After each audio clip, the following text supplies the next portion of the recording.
Please rise for the pledge.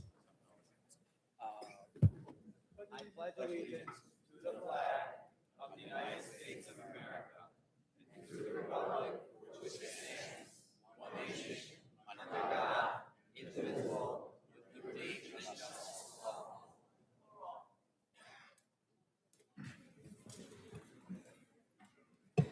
Good evening, and welcome to the August 11, 2026 regular meeting of the Jackson Township Council. Pursuant to the provisions of New Jersey's Open Public Meeting Act, adequate notice of this meeting was properly provided by transmitting the notice of the meeting on January 9th for publication. Notice of this meeting of the Township Council is posted in the corridor of the municipal building, on the Township website, and in the office of the municipal clerk. We'll begin with a roll call. Councilman Borelli? Here. Councilman Bressi? Here. Councilman Pollack? Here. Council Vice President Palmieri? Present. Council President Bernstein? Here. Also attending this evening is Mayor Kuhn, Attorney Varga, Administrator Tarafanko, Ms. Dagner, and myself, Sandra Martin. The next item on the agenda is a Certificate of Achievement. Council President Bernstein? Mayor Kuhn.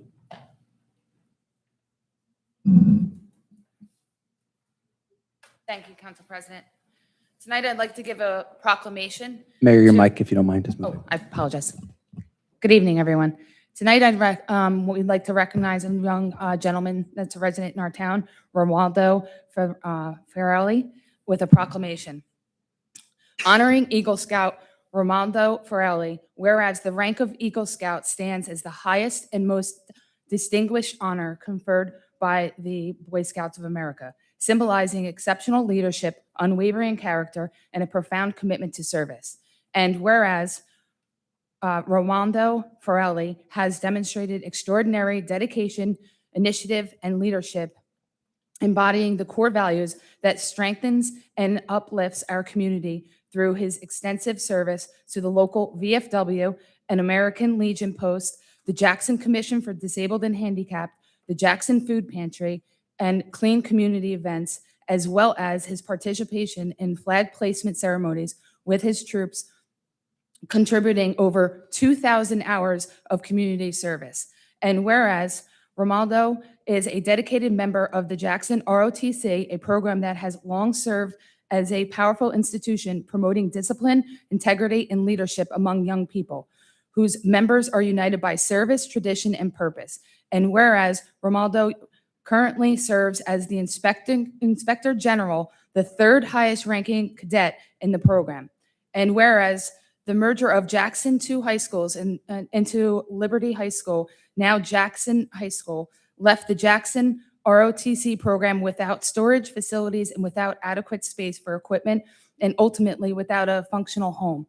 And whereas, upon recognizing this problem, Romualdo, through his vision, determination, craftsmanship, and commitment to service, undertook an ambitious Eagle Scout project to restore dignity and stability to the program by leading a team of both scouts and cadets, and worked diligently to construct coat racks, rifle racks, and changing rooms, thereby providing Jackson High School with a renewed and permanent home for its Jackson ROTC cadets.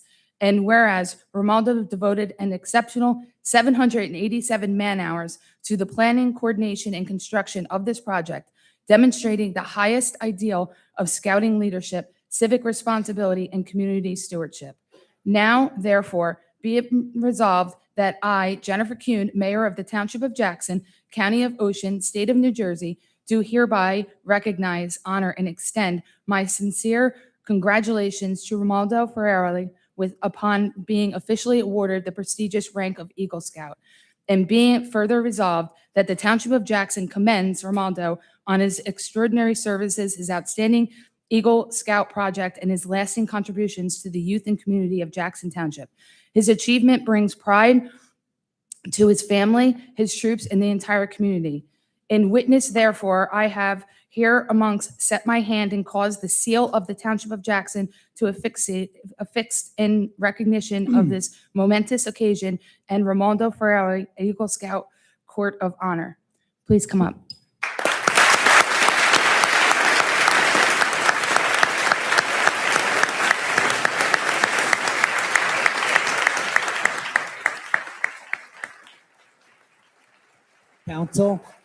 Council.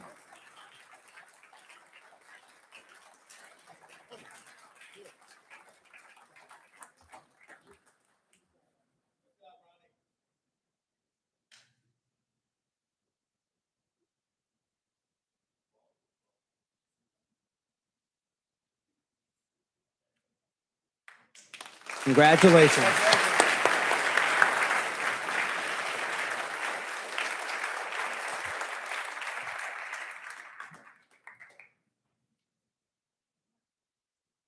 The next item on the agenda is the Township Council comments, starting with Council President Bernstein. Thank you, Madam Clerk. First of all, thank you and congratulations. And we look forward to hearing wonderful continued success from this young man. First of all, I want to start by thanking the Jackson PD for putting on a phenomenal night out against crime this week. I think it was historic attendance, lots of fun for children, for adults, and was just a great community event. Secondly, I also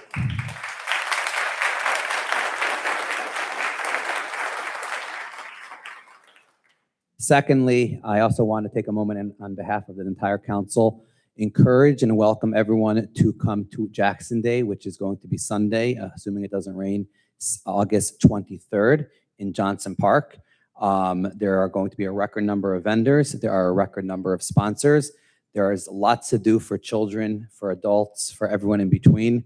And we look forward to seeing a historic crowd this year by Jackson Day 2026. So look forward to, mark your calendars if you haven't yet.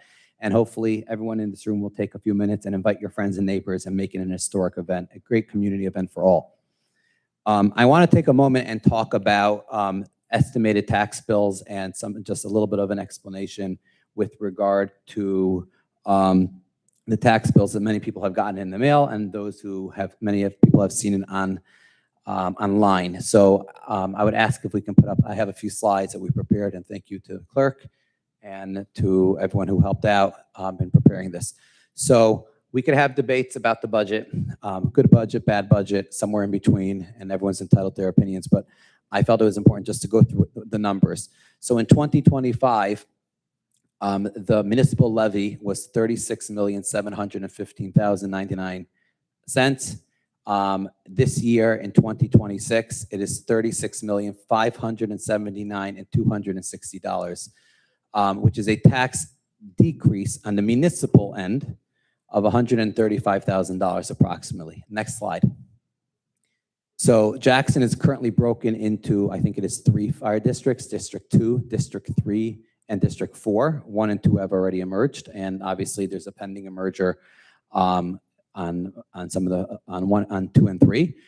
So Fire District 2 fire budget was $2.7 million this in 2025. In 2026, it is going up to $4.1 million, which is an increase of nearly $1.5 million, $1.3 million. And that came from obviously a tax levy, plus the voters in District 2 overwhelmingly supported the fire district's referendum question, which was nearly $1 million. Next slide. Fire District 3. Fire District 3 in 2025 had a $5.399 million fire district levy. In 2026, it went up to $6.120 million, which is an increase of nearly $750,000. And then Fire District 4, next slide, went from $2.8 million approximately to $4.5 million, which was an increase of $1.7 million, which included a referendum, again, overwhelmingly supported by the voters of District 4 of $1 million. So just to stop for a second, District 2 and District 4 had a substantial tax increase based on the referendum that the voters in those districts voted for in the election in February. District 3 did not have a referendum, but there obviously was a tax increase. And all 3 of those budgets in District 2, 3, and 4 all passed by the voters in those districts overwhelmingly. Next slide. County taxes. The county taxes in 2025 was a little over $38 million for Jackson Township. In 2026, the county taxes is going up a small amount, $39 million, a little over $39 million, which is an increase of approximately $750,000. So again, just to recap, is the fire districts 2 and 4 had a substantial increase. Fire District 3 had a minor increase, and obviously the county had an approximate $1 million increase. Next slide, please. Board of Education. So in 2025, the Board of Education levy was $112 million. In 2026, the Board of Ed voted to increase their levy by nearly $7 million, $6.9 million to be exact, for a total budget of $119 million, which was an increase of approximately 6%. So just again, to recap so far, so if you live in District 2, your taxes without the municipal, because again, the municipal tax portion of your budget, which is approximately a quarter of your budget, stayed flat or actually went down less than a penny. And District 2 and District 4 went up nearly $9 million, and District 3 went up nearly $8 million. Next slide, please. So this is just a summary, and again, we're going to put all these slides up hopefully after the meeting on the website for the public. This is just a summary. Again, District 2 up 1.3, District 3 700,000, District 4 $1.7 million. The Board of Education is nearly $7 million at $6.9 million. The county is a little under $1.75 million, and the municipal taxes went down 1.35 from the tax levy from what the town collected, which is a tax rate of 0.254 down to 0.253. So I know a lot of residents, obviously last year we had the reval, which generally, the way it was explained last year, is about a third to a third to a third. A third of residents' properties go up during a reval, a third of residents stay pretty similar, pretty flat, and the third of residents go down. And people have received their taxes with 2026. I think it's just important to put out the context is that if you live in District 2 and District 4, obviously your taxes had a higher significant amount of raises. District 3 had a significant raise based on obviously the Board of Ed and the fire, but less than District 2 and District 4. And I just thought it was important to put out. If anyone has questions about their taxes and they want to come in and discuss it, I know the tax office is available. You feel free to call and come in. And I know residents come in continuously throughout the day with questions. They can look it up and they can make the calculation, which is how to calculate your 2026 estimated tax bill. I'm not going to bore everyone with all the math numbers because I myself don't fully understand it, but that is the estimated tax bill equation on the last slide. Thank you. And Madam Clerk, I just want to thank everyone again for coming. Thank you. Council Vice President Palmieri? Thank you, Clerk. I just want to talk on something that's been circulating, and that is the land sale for the MUA. The MUA is looking to sell over 5.6 acres. They're putting it out to bid. I want to talk a little bit about that. In 2010, the MUA passed a resolution, Resolution 2010-100, that stated that the authority desires to obtain certain parcels of property for future development of its water and sewer infrastructure. Whereas Jackson Township is the owner of various parcels within the authority's service area that would meet those needs. In 2026, 16 years later, the MUA passed a resolution just recently that says, whereas the authority has now accumulated surplus property. In 2010, the property was valued at $959,000. That's what I believe the MUA paid for it. I'm waiting on a receipt. I emailed our council president the other day because I'd like some clarification from the MUA because I believe that if they don't need that property, it should come back to Jackson Township, to us, so we could preserve it as open space.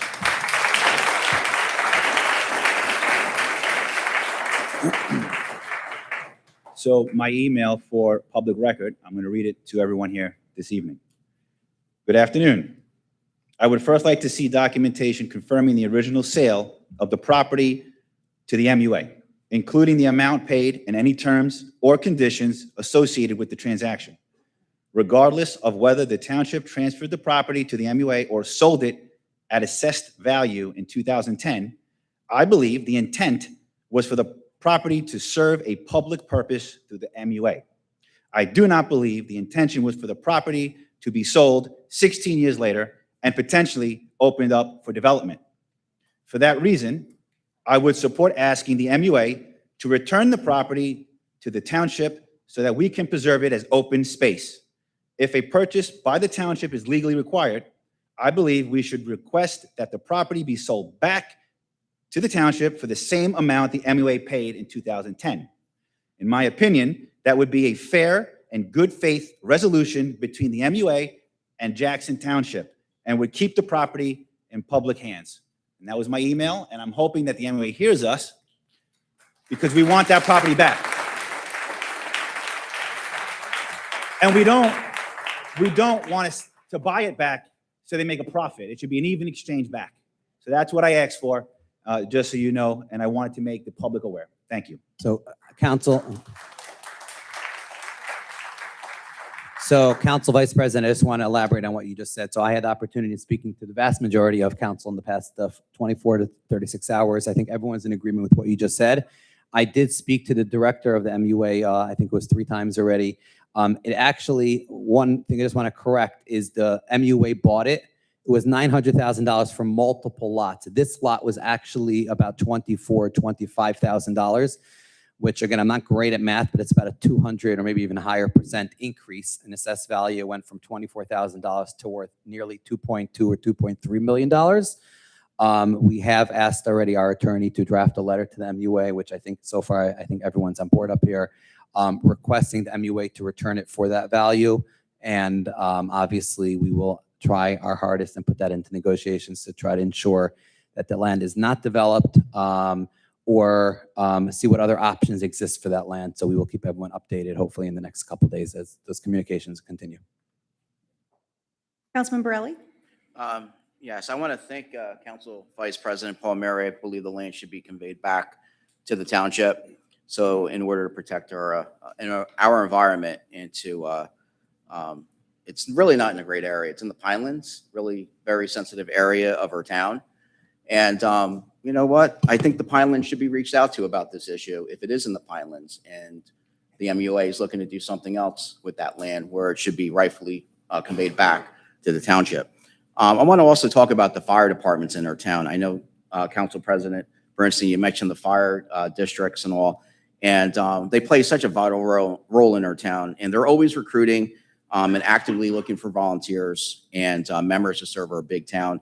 And just want to, I know we've always tried to encourage participation, volunteerism, but especially for our fire departments, and to find out more information about our fire departments and to apply. And you can visit the fire department's Facebook pages and their websites, jacksonstation55.com, which serves like the New Prospect Road, Hyson Road area of our town, Fire Station 54, County Line Road, serving that area, and Jackson Mills Road area, Cassville Volunteer Fire Company, they're on Facebook as well, and the Whitesville Volunteer Fire Department 2, serving the Whitesville area of our town going towards Toms River.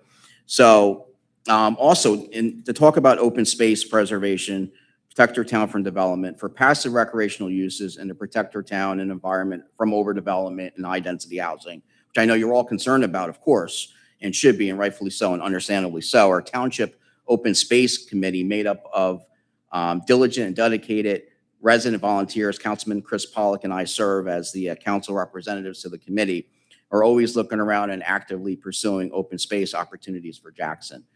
We are currently working on some properties that are very promising for open space preservation, working with the administration, the mayor administration regarding that. And if you have any ideas or suggestions for open space opportunities for our town to look into, please send it over to us and we'll review it.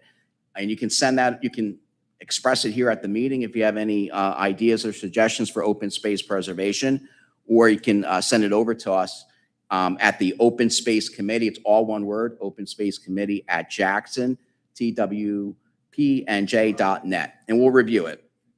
Council President, you mentioned Jackson Day, and it's our 50th anniversary celebration for Jackson Day, and it will be held on Sunday, August 23rd.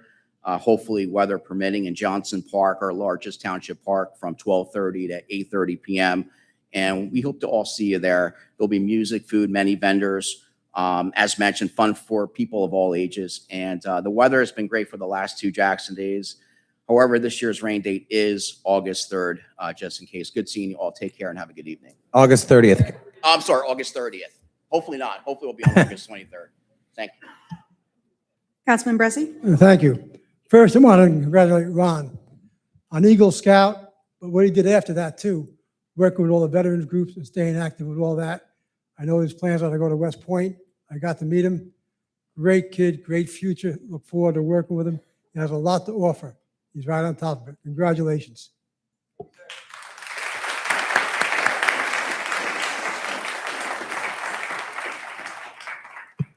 Mr. Borelli and Mr. Pollock talking about open space.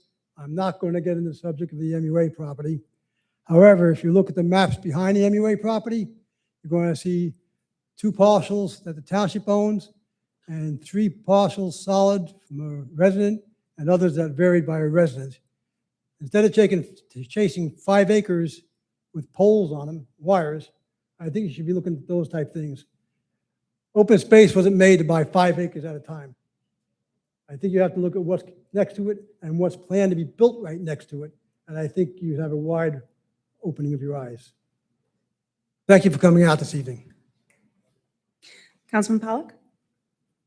All right. Tonight I have some good, some bad, and some serious. Probably a conversation that has never been had as honestly and openly in this government before. Let's start with the good, though. I just want to say there's a nice moment of unity on the council. I'd like to give a lot of credit to Councilman Palmieri and back him up on exactly what he said tonight with that MUA property. Really great job on that. You got a lot of support. Now let's get to a little bit of the bad.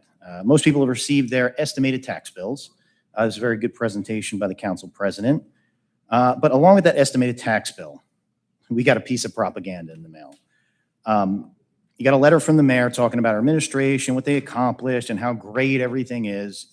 Her picture's on it too. This stuff's got to stop. Now, I'm just going to be honest. It's silly.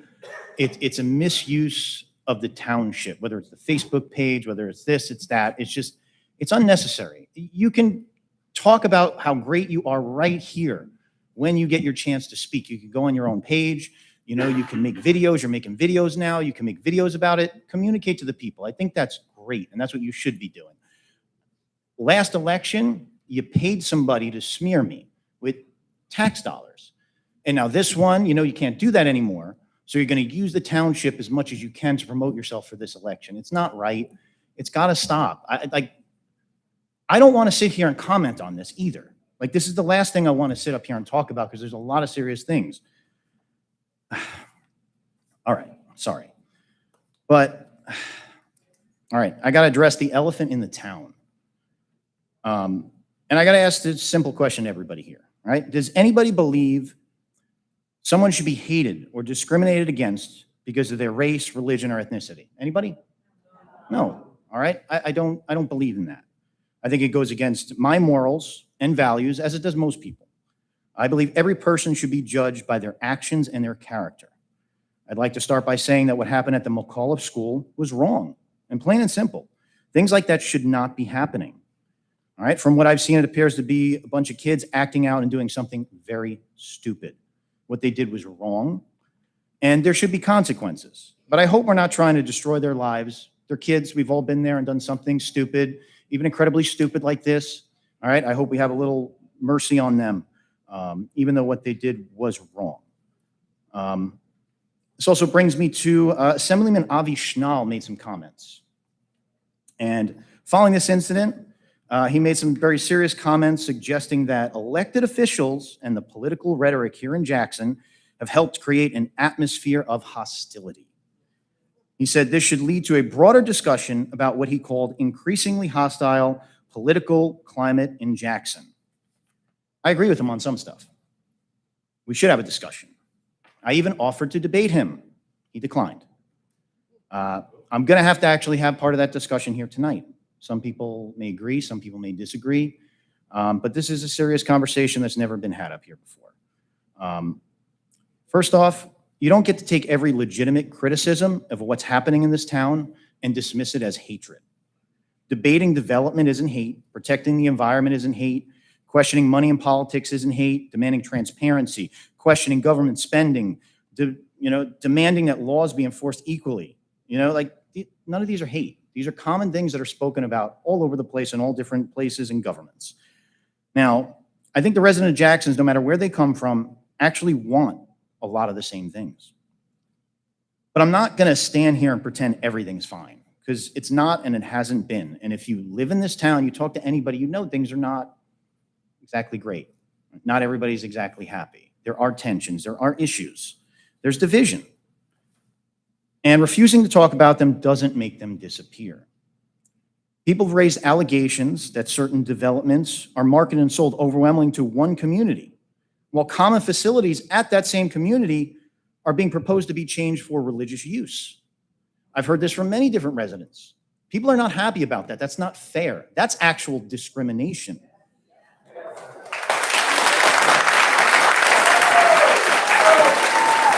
I got plenty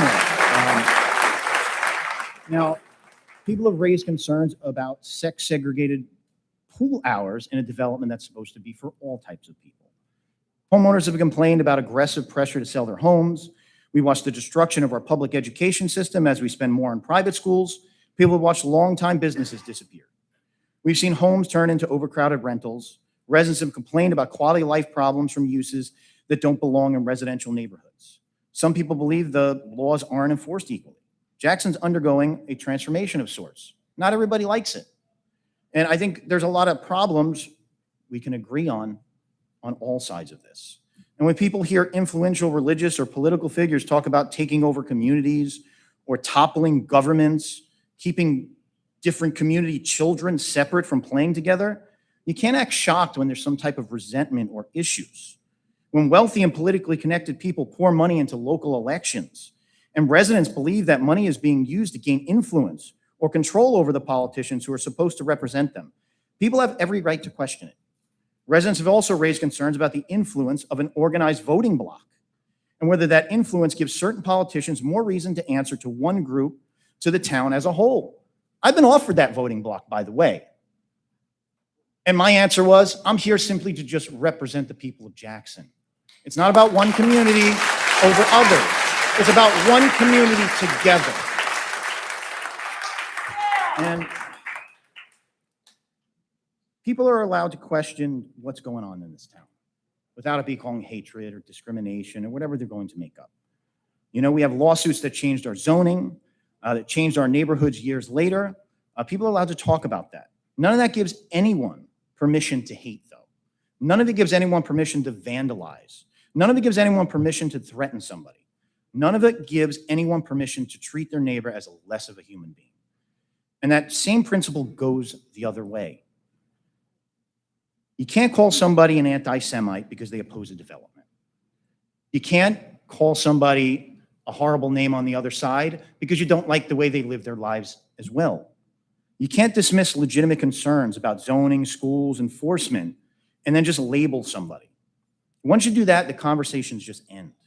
When the conversation ends, you know what happens? Resentment grows. People get angry, people get frustrated. And you see a lot of that in this town. I generally believe the overwhelming majority of people in this town do not care what religion their neighbor practices or where they came from. There'll always be bigotry. There'll always be hatred. And I reject it completely. That's not Jackson. It's a diverse town. And, you know, when I first moved here, I was like, this is a great place. I really enjoyed it. I thought it had a good array of people, and everybody was just, to me, was just the same. Nobody was separate, divided, and different. I'd love to see us become more of a united community eventually. Community where kids can go to school together, play together, where neighbors shake hands. Nobody's discriminated against. Where disagreements don't become hatred. I think we agree on a hell of a lot more than we disagree on. And I think we have far more in common than people realize. I don't know how to fix it, to be honest, right? I wish I did. I wish we had the answers. But won't fix it is hatred, resentment, or vandalism. And won't fix it is labeling everyone who raises a concern. The only way through this is honest conversation. And I mean honest conversation, not politically safe conversation. I didn't get up here to play it safe. I don't care about an election. I care about doing the right thing. I care about speaking up. That's the only reason I'm here. I hate this. I hate this with a passion. I don't know if you know it enough. I'll say it over and over again. Unless one day I start liking it, then I should leave.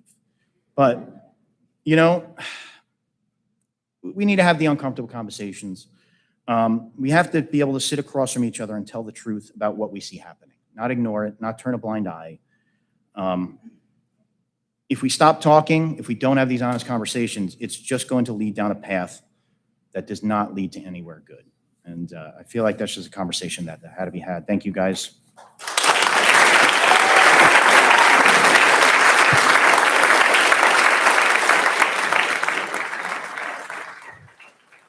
Madam Clerk, two things, just Councilman Pollack had mentioned the environment, two things I just want to update everyone, because I see Ms. Reynolds in the crowd, is we had authorized about 5 or 6 months ago to start an ERI, an environment really study, and we got our first draft, myself and Ms. Reynolds, and I think Ray Tremor Jr. are on the committee, and we have a follow-up Zoom meeting this week to go over. Ms. Reynolds had a long list of comments and ideas to go over that, and we will keep everyone updated, hopefully by the next meeting, exactly what happened with those comments.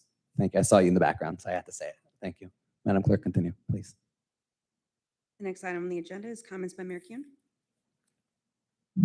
Thank you, Madam Clerk. Good evening, everyone. Tonight, I am proud to announce Phase 3 of Jackson Township crackdown on illegal rentals. Earlier this year, we took an important first step by creating a Rental Safety Bureau. This bureau was established to do something very important, to get out into our community and conduct in-person inspections on rental properties throughout Jackson Township. In Phase 2, we continued that work by passing and beginning enforcement of Ordinance 2026-03, which required property managers to obtain operating in Jackson Township to register annually with the municipal clerk's office. And tonight, I am pleased to report that our rental safety inspection has now conducted over 320 inspections throughout the township. That work has given us the much clearer picture of what we are dealing with, where the problems are, where we need additional resources, and where enforcement needs to happen. So tonight, I'm announcing the next step. We are expanding the Rental Safety Bureau by adding additional inspectors. Our goal is simple: to make sure every rental unit in Jackson Township is thoroughly inspected by the end of this year. We are not stopping there. Any landlord or property manager who is not in compliance with Ordinance 2026-03, including those who are not currently with their required registration or outstanding fines, will have to face their day in court. We're putting you through the court system for further action. This is about accountability. Illegal rentals are not simply a violation of township code. They can have a real impact on the safety, integrity, and quality of life of our neighborhoods. Overcrowded homes, unsafe living conditions, and properties operating outside our zoning requirements can put tenants, neighbors, and entire communities at risk. And here in Jackson Township, we are going to take that seriously. To those who continue to operate illegal rentals, your time's up. We are going to continue this work. We are going to continue inspecting. We are going to continue enforcing our ordinances, and we are going to continue holding property owners and manageables accountable. But I also want to take a moment to speak directly to our residents. Thank you. Thank you to everyone who has taken the time to report concerns, speak up to your neighbors, and bring these issues to our attention. Your involvement matters, because when residents and their local government work together, we can make a real difference. My administration remains committed, focused, and determined to making sure Jackson Township is a safe place to live, work, and raise a family. We are going to continue these efforts until our rental properties are compliant, safe, and properly managed. This is Phase 3. And we are going to just get started. Thank you, and thank you for the residents.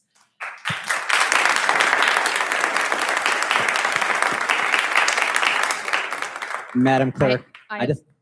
oh, you're not done. Go ahead. No, are you done?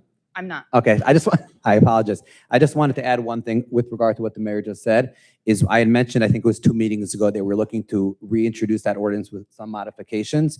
There was a lot of back and forth I had with our legal team with members of the Housing Bureau. So we're still waiting on some final, I would say, modifications and ideas.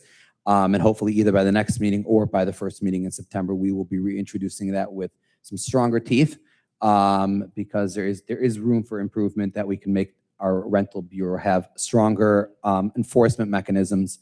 And I just want to put that out with regard to what you just said. Thank you, Council President. My second is an appointment of a student civic liaison to the mayor.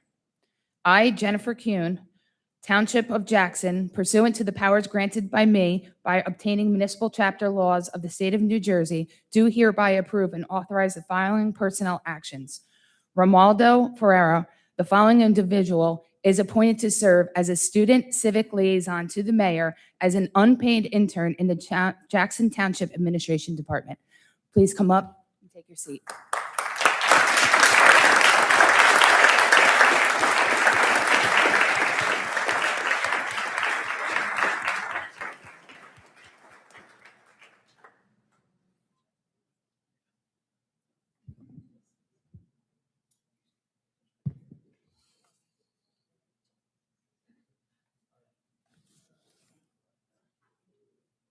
I just want to say a couple words about this young man sitting next to me. I've met him multiple times in his 2,000 hours. I've seen him at the senior center. I've seen him here in ROTC.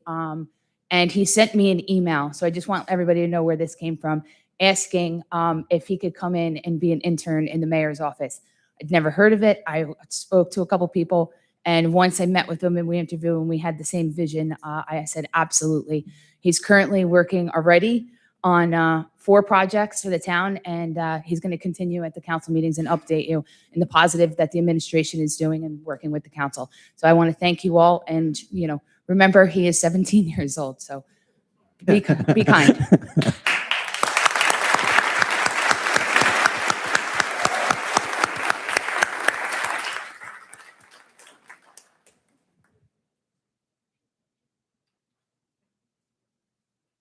Madam Clerk? Thank you. The next item on the agenda for tonight is the second reading and adoption of ordinance 2026-24, repealing and replacing Jackson Township Code, Chapter 388, entitled Towers and Wreckers.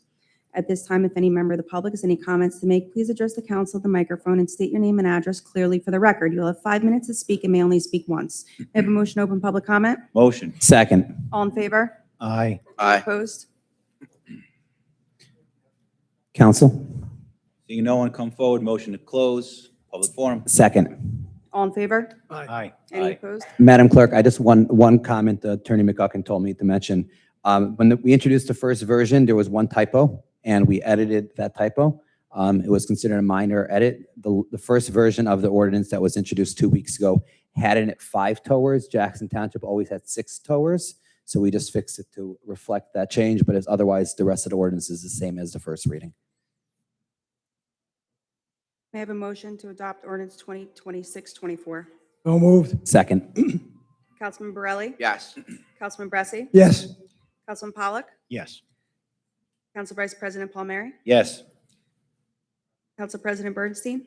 And just to explain again for the public, anyone who wasn't here by the last meeting, this ordinance is designed is that the police department was noticing, which is unfortunately something going on not just in Jackson, that many people, when they got their cars towed after they picked it up, they were canceling their credit cards because they claimed it wasn't their credit card that was given in. It was over the phone.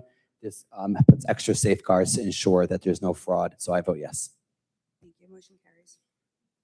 The next item on the agenda is the first reading and introduction of ordinance 2026-25, amending and supplementing Chapter 244 of the Township Code of the Township of Jackson entitled the Land Use Development Regulations to regulate data centers. Council President Bernstein, are there any comments? Yes.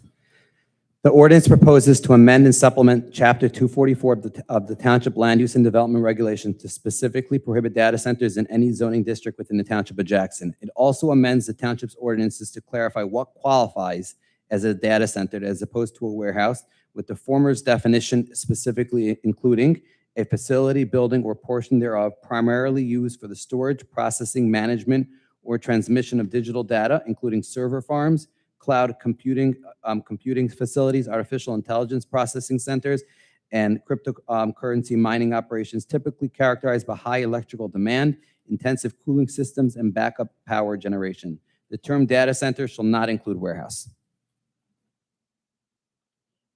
May I have a motion to approve ordinance 2026-25 on first reading and introduction and to authorize the notice of the public hearing? Motion. Second. Councilman Borelli? I have some prepared comments regarding this. I mean, data centers, right? They've been in the news, not only here in New Jersey, but throughout our country. We've heard about them. They've been around for, a little while. So regarding this ordinance 2026-25, I think we're getting ahead of the data center issue, getting some kind of law on the books in regards to the matter. We are paying more for everything today. From what I've researched, data centers, which have become a national issue, increases massive electricity consumption, and which would ultimately affect our electric bills. And it requires high water usage as well, which could very well impact water resources in our town, including wetlands and waterways that go through Jackson, like the Matitaconk River and Barnegat Bay watershed. So we are protecting our beautiful and unique environment in Jackson, which includes the sensitive, abundant pinelands areas of our town. Also, the loud noise that comes from these data centers, what they produce, their general strain on our local infrastructure, which includes the power infrastructure. We have enough power outages in Jackson, and increased demand for municipal services as well. So also our current environment and existing infrastructure in Jackson just can't handle the intense high density production of these data centers. So I vote in the affirmative. I vote yes on the first reading of ordinance 2026-25. Thank you. Councilman Bressi? I agree with 99% of what Mr. Borelli said. 100%, I don't want data centers neither. However, I disagree that this puts us a foot up. In my opinion, this ordinance actually helps the applicants and lawyers for data centers. Currently, they're not allowed in any zone in the town. Municipal land use law sticks by that. They would have to go to the zoning board. With this ordinance, they still would have to go to the zoning board. That would give them a couple of choices. One, once this ordinance is signed in place, they can fight this ordinance, take it to court up to 45 days after it's signed and in place. Two, if they go to the zoning board and get denied, once again, they can fight the ordinance rather than fight the zoning board. And that can lead to them getting it overturned. The appeal process also just gives them 3 bites at the apple instead of 1 this way. They attack the ordinance twice and the zoning board. And as I said at the beginning, we have no zones that allow a data center. And I want to read you 1 sentence why I say this ordinance is a duplication of that. And when you duplicate stuff in land use, it can come back to haunt you. In section 2A, data centers shall not be listed as a permanent or conditional use in any zoning district within Jackson Township. That's what we have. That's what the ordinance says now. So we're duplicating that. And I'm not going to vote yes on this. Even though I want to stop data centers 100%. But I don't want to give smart lawyers, rich applicants, 3 ways out at the apple and biting at it. Right now, we're protected, just as this ordinance says. Data centers shall not be listed in any zone. We have that already. So by doing this, that's duplicating that, and that makes it much easier for the applicants and these rich attorneys to fight it. So at this point, I'm voting no. Thank you. Councilman Pollock? You know what? All the debate here is well-intentioned. I will say that. Nobody wants data centers. Everybody's trying to look out of what they believe is the right thing. So I think everybody here, whatever debate we have is positive, I believe, even if we disagree. I have a concern over the future. I think like everybody does, the world's changing, technology's changing, data centers are popping up. We're concerned about the world our children are going to inherit one day. You know, what will our communities look like in 10 years? We're not sure. But I believe the government's job shouldn't be to wait until something becomes a problem and react. I think sometimes the responsibility is to get ahead of things and be proactive. And that's how I look at data centers. Jackson is an environmentally sensitive area. A significant portion of the town is within the pinelands. We have natural resources and groundwater that we need to protect. And this ordinance recognizes those environmental and infrastructure concerns. These facilities can consume enormous amounts of electricity and water, constant noise, demand on infrastructure. They take up significant amounts of land, and they provide very little jobs. This ordinance makes our position clear that data centers would not be permitted or conditional use in any Jackson zoning district. It clearly defines a data center separately from a warehouse. That distinction is important because it makes it much harder for someone to try to bring a data center into Jackson by arguing that it falls under some type of existing warehouse use. Could somebody challenge it? Sure. That doesn't mean we shouldn't be afraid to govern. I wouldn't be surprised if this went on the agenda and somebody's going to all of a sudden challenge it. I don't trust the government, but I always seek to do what I believe is right. Even if we disagree, I'm glad we can disagree respectfully. Our responsibility is to protect the residents of Jackson, protect the environment and our natural resources. Our job is to decide what kind of development makes sense for our town and our future. I'm voting yes on this tonight. Thank you. Council Vice President Palmieri? So 2 weeks ago, I told everyone that I would look into this, I would research this, and I would speak to our professionals, and I would also reach out and speak with our residents. So I did. Over the last 2 weeks, I received a memo from our attorney. I received an email from our engineer. I went back and forth via email with our zoning officer. And most importantly, I heard from a lot of residents. And I just want to say, I'm a steward of this seat. I don't own this seat. I don't want to own this seat. It's your seat, and I'm here for a time. And you spoke overwhelmingly that this is something you wanted, and you said it would, for the most part, what residents said, it was an extra, they felt it would be an extra layer of protection. So you spoke. I listened, and I'm voting yes. Council President Bernstein? So it's great to have a civil conversation up here. A lot of great ideas back and forth. I also had the opportunity of speaking to our legal team, to our engineers, to our zoning officer, to some elected officials on the state level on both sides of the aisle. And I think there's going to be some movement probably in Trenton in the near future about this issue. And I definitely do hear of the angle of getting ahead of it. I'm going to, after much thought, I am going to follow along with Councilman Bressi. At this point, I still have 2 weeks before the second reading. I am concerned about what this is going to open the doors to. There is, like Councilman Pollack and Councilman Bressi said, no one up here wants data centers, the environment, and we don't have the infrastructure for it. But I think we are better protected by not moving forward with this ordinance. So I'm going to vote no, but I duly note that the ordinance does pass first reading 3-2.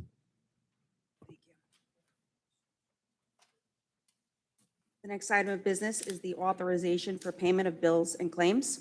The following abstention applies to Councilman Borelli, NJM06 and NJS04. Council President Bernstein, are there any comments? Not from me. May I have a motion to approve the bills and claims? Motion. Second. Councilman Borelli? With those abstentions, yes to the rest on the bills and claims agenda. Councilman Bressi? Yes. Councilman Pollack? Yes. Council Vice President Palmieri? Yes. Council President Bernstein?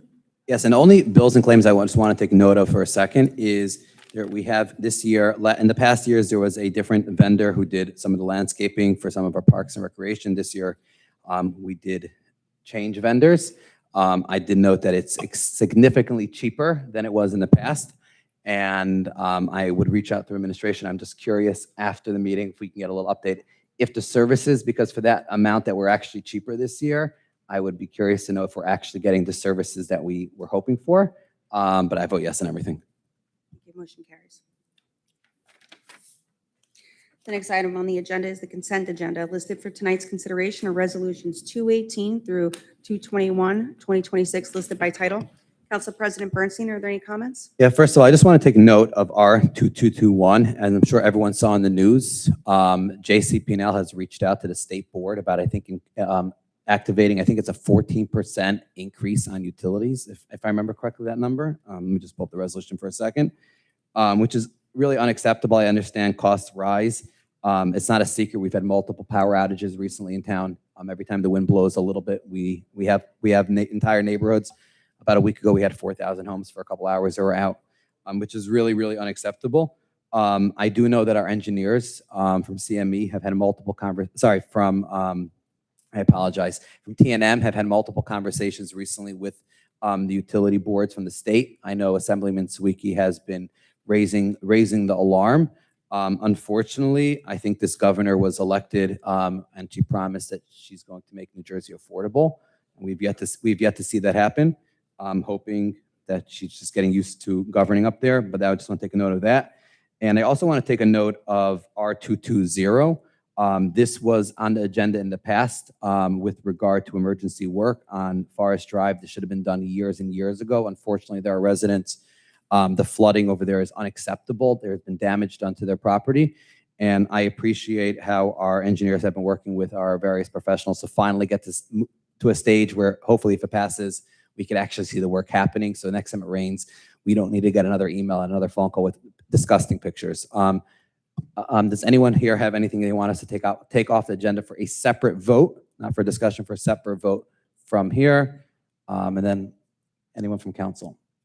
Madam Clerk? President? Yes. Regarding resolution 218-2026, just to elaborate for us and the public, Sure. what is the need for an insurance adjuster for the town? Sure. So I'm going, Business Administrator Terafenko, if you don't mind just elaborating for a second on what this company does. Sure, thank you. Good evening, everyone. Doyle Adjustment Group is an insurance adjudicator, and they're going to work on our behalf to represent us in our insurance claims that we had for the roof in this municipal building, which we're in negotiations with our insurance company to get coverage. So they're going to represent us and work on our behalf to try and make sure that we get what we need as far as the financial reimbursement to replace and repair the roof. And just to elaborate, I don't know if the public is aware, the reason we're multiple, every time it rained, we've had leaks in the roof in the past. I think there were 2 times, Mayor? It's $2 million. And if you go through your insurance, you get, I think they're offering $334,000. So I had suggested to get an insurance adjuster and get 4 times the amount back. So that's what we're working on. Okay, now. and Business Administrator Terafenko, are we paying this or they take a percentage if they're successful? They get a percentage of the claim. Okay, thank you. Madam Clerk? Thank you. May I have a motion to authorize the consent agenda resolutions 218 through 221, 2026? So moved. Second. Councilman Borelli? Before I move on voting on this, did the public have any concerns or like any resolutions they wanted to remove? I just wanted to. I asked that no one raised their hand. No? Yeah, Okay, no I one just raised their want to hand. make sure. All right. And we have a big crowd tonight, so I Yeah. want to make sure. I looked at all All corners. right, you're on the same page. Okay, yes, I vote on the resolutions for the consent agenda. Thanks. Councilman Bressi? Yes. Councilman Pollock?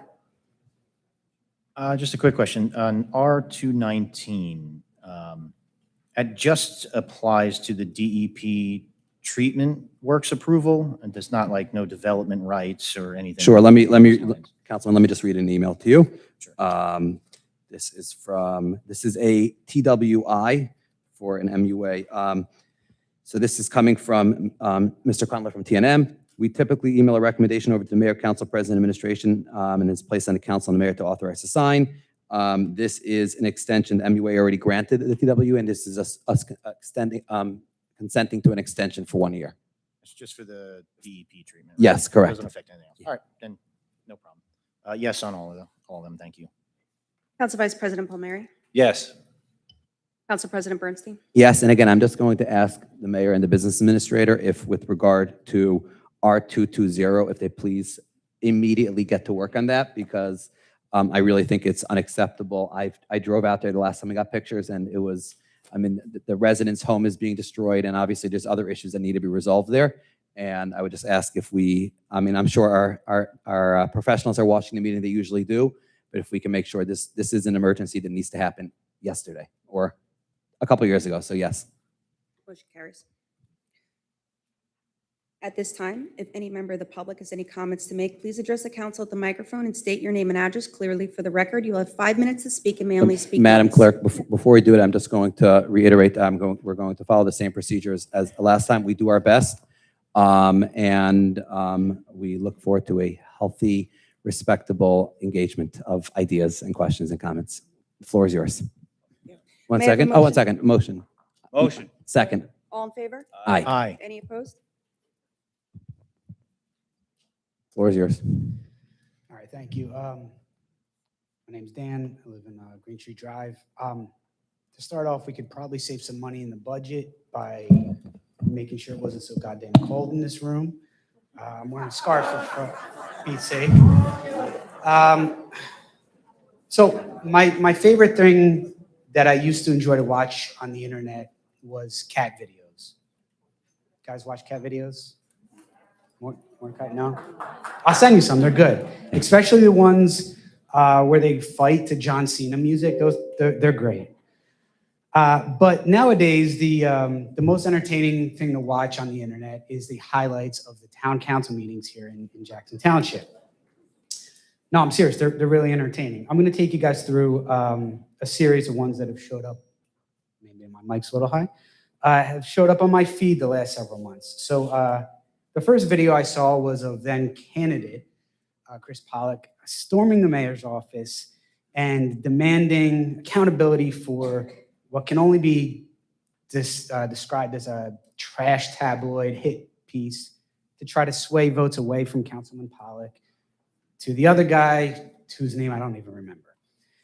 And, you know, the irony is that was the exact thing that made me vote for Councilman Pollock, and it's the first time that I've ever voted for a right-leaning candidate in my 20-something years of voting. Now, Chris, your campaign slogan was "Fight for Jackson," and admittedly, you came out a little strong in the first couple meetings, right? But you know, as a martial arts instructor, you know this. You don't always win a fight by standing in the middle ring and throwing haymakers, unless you're Francis Ngannou. But you know, here in Jackson, what that means is a little bit more of like finding common ground and working to influence votes. And recently, I've seen you broaden your approach and do that. I think Councilman Paul Mary voting in favor of the data centers and the vote he took last week is a very clear indication of that. So I say keep doing what you're doing. Now, the next video that showed up in my feed and my timeline was of when you first took office and you were welcomed by the mayor onto the board of council. And before I pick on you, Mayor, let me first say there's some things that I really like that you've done with your time in office. The recycling pickup every week is great. I can't tell you how many times I missed a week and then my recycling piled up. The attempt to claw back some of the outstanding taxes, I think is really good, and those liens. And I did attend the food trucks and fireworks last month, and I thought that was a really well organized event. But in that video, you did welcome councilmen by getting into an argument about our town, this town, that town. I guess Chris used the wrong pronouns. I'm not sure. I'm really confused because I thought the right hated pronouns, but you know, what do I know? But Mayor, you've been the target of some attacks on Facebook, which I don't agree with. Like there's AI ones. Personally, I think they're stupid. There was like this whole gotcha campaign about where you park your car, and I don't give a shit where you park your car, I gotta be honest. But I did think that it was interesting, your Facebook account, where you list your profession as mayor of Jackson Township, that for the 4th of July, you made a post where you're wearing a jacket that said mayor of Jackson Township, and you wished everybody a happy 4th of July from all of us at JLK Sales Group. It did make me wonder if the priority was our town or your company. Just gonna put it out there. Now, I did see a lot of videos of Elliot. Let me make sure I got your pronunciation on your, is this the right name? Schwarzenegger, is that, oh, Shemtov. Okay, it's close. It was the muscles, Now, Elliot always seems to turn up time up here at the lectern. Thank you for that gem last week. And wow, that 5 minutes goes quick, huh? Into, you know, a stump speech. And I got to tell you, Elliot, I haven't decided who I'm going to vote for in the election yet. But I do like some of the policies that you have, specifically with the development and the budget and the data centers. But I do want to say this last piece, and then I'll summarize here. I do have a concern about giving a voice to some of the people that, if I could have 30 seconds, please. Some of the people that have supported you, and I think what happened, what Chris addressed earlier, in terms of the anti-Semitic comments, right? I have a concern about giving a voice to that. And so, you know, when you're up here, I hope you can address that. Thank you.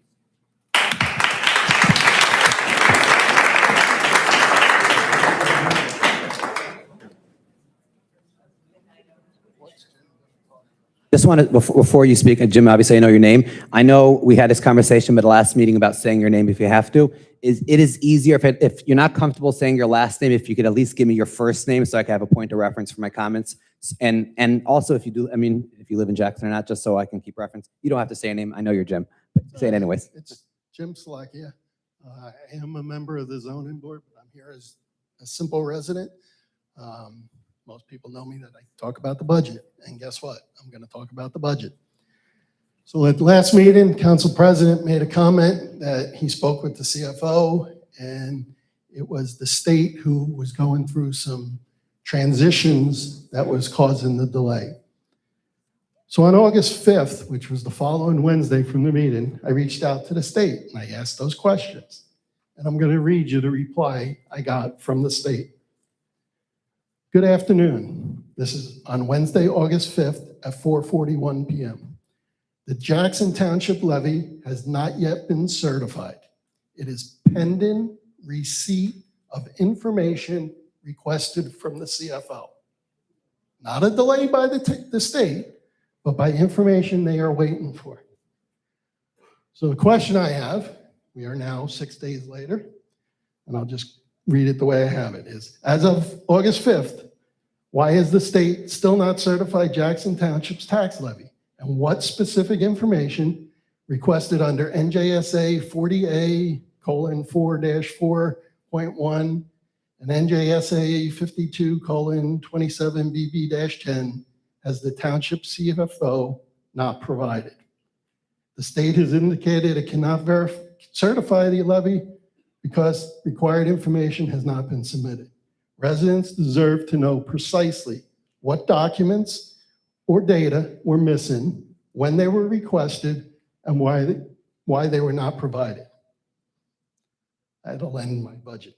Now, yesterday, I went to my mailbox and I received, like most people in this town, my tax bill.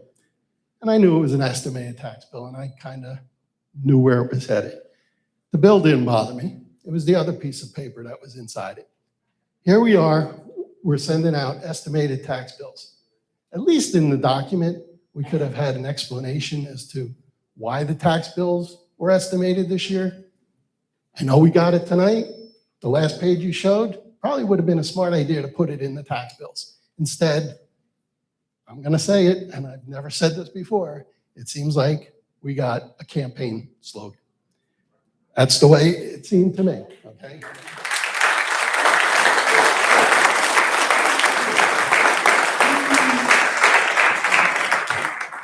Got 2 minutes. So estimated tax bills that arrive after the original due date hurt residents because they force people to pay on a timeline they couldn't plan for. When homeowners don't know the amount they owe until after the payment deadline has already passed, they lose the ability to budget, set aside funds, or adjust household expenses. That creates unnecessary stress, increases the risk of late fees, and effectively penalizes residents for a delay they didn't cause. It is a breakdown in basic fairness. Taxpayers should never be put in a position where compliance is impossible because the information arrived too late. My last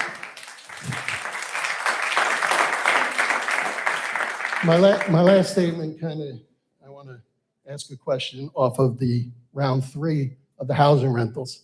We all know that when it was created, it was going to be paid through the fees that were collected. So I'm going to ask it very simply, how are we paying for phase 3?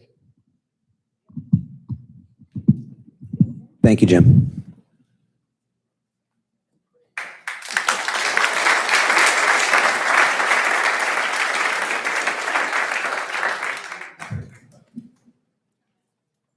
Good evening. I'm Elliot Shemtov, a Jackson resident. Tonight, I want to talk about how this administration manages taxpayers' money, how transparent it is, and whether everyone in this township is treated equally, because government is supposed to work for every single resident of Jackson, not a select few. I want to also address what we've seen tonight. Tonight, we've seen more of what this town has given us for the last 7 months. A shell game, 3-card Monte. So we were told that the municipal taxes did not go up, to stick to the appointed mayor's number of 0%. Yet the state of New Jersey has not certified the budget. This could be thrown back at any moment and told to increase. So you did a great job of once again putting the blame on the county, on the state, on anybody but Jackson. And it was on the 27th that the mayor told the public the budget was done. Then the business administrator started and was told the same thing. Then we learned a third party was brought in to finish it at a cost of tens of thousands of dollars to taxpayers. Just weeks after the township hired the BA at an all-time high salary of $300K. But we're fiscally responsible here in Jackson, right? The highest BA in the state of New Jersey.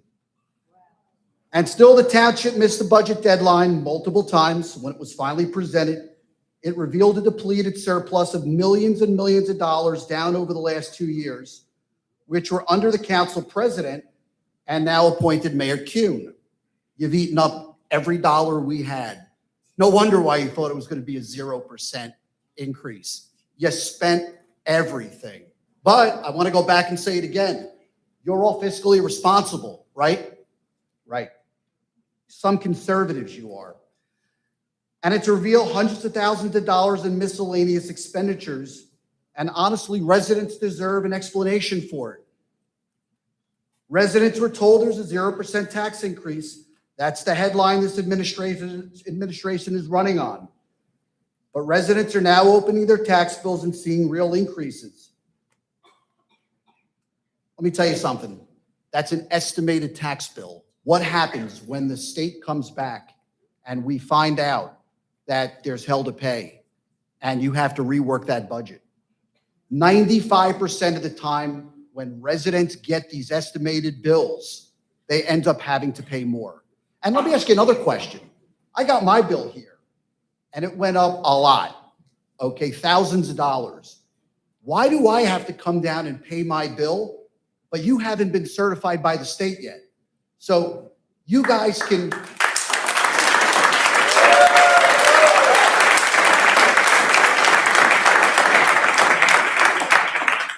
I'm not going to beat that dead horse because Mr. Salecchia did his background on it, and he got the facts from the state, unlike the garbage we've seen here tonight.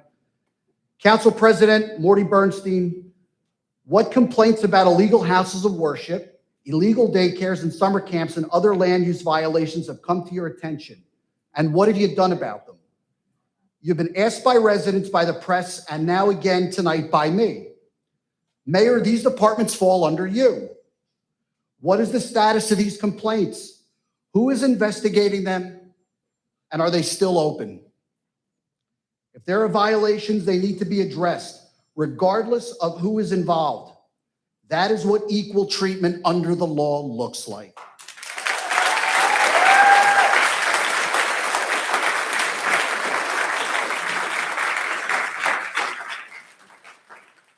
Jackson has collected significant taxpayers' dollars dedicated to preserving open space. Yet in 3 years, only 1 or 2 properties have been preserved, totaling less than 10 acres, while hundreds of thousands have gone to playgrounds and recreation projects instead.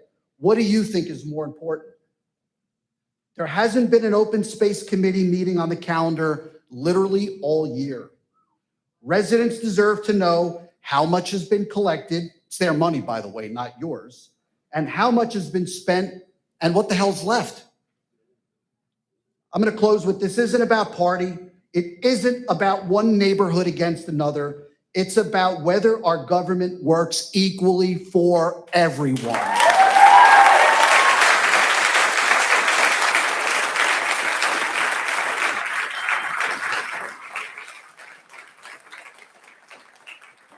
Fiscal responsibility means protecting taxpayers' money. Transparency means the complete story, not just a favorable version in an election year. Equal treatment means enforcing the rules no matter who is involved. In today's age of affordability being the number one issue for taxpayers, and let me tell you, we have a lot of seniors here that can barely pay their bills. And this is the crap that we have to deal with. Residents should be able to trust their elected officials that they will respect the hard-earned tax dollars to be spent properly to ensure costs are kept to an absolute minimum. And let me just tell you something. Ellie, I've given you extra 45 seconds ready, but Thank wrap you. up. The last thing I just want to leave with, and this is for every single one of you up here. You're supposed to be working for us. Instead, sitting up there, I feel sometimes it's all about you. It's a vanity project. And this goes for every single one of you up here.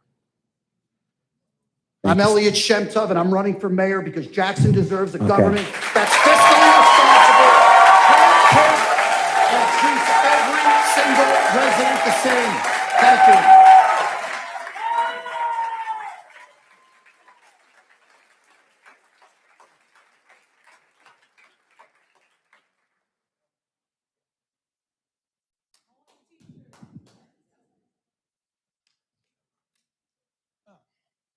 Good evening, council members. My name is Elliot Weissman, and I am a resident at Four Seasons South Knowles.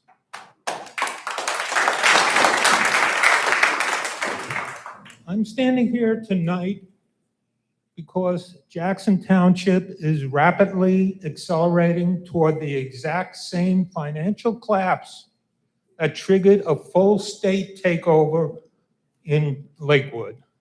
The data shows we are systematically bankrupting our taxpayers and our public school system by allowing tax-exempt overdevelopment to outpace our infrastructure. Consider the data. In 2017, Jackson taxpayers funded transportation or aid for 655 non-public school students.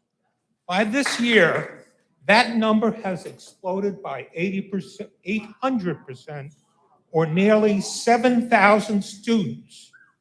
Non-public students now officially outnumber public school students in Jackson.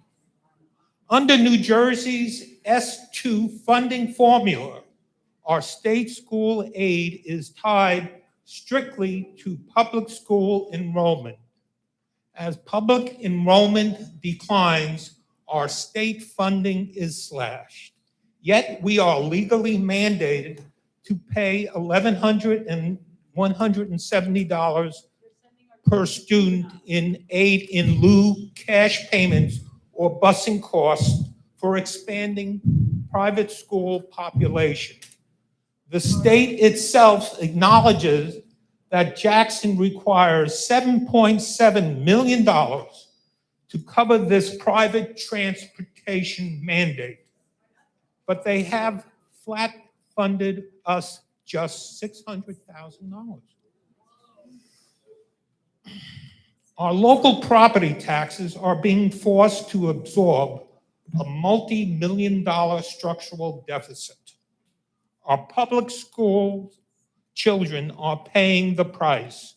We have already seen the closure of schools, layoff of over 70 teachers, and the elimination of free late buses, forcing public school parents to pay out-of-pocket subscription fees just for their kids to participate in after-school sports.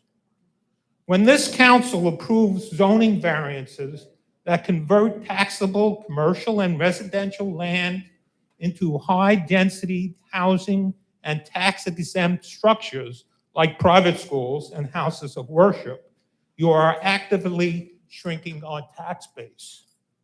You are removing taxables from the rolls while simultaneously compounding the private school population shift that drains our municipal budget. Tax-exempt facilities still require our police, our Department of Public Works, and our emergency services but they don't pay the property taxes required to fund them. You cannot control state mandates, but you can control local zoning. You have the ultimate authority over land use in this town.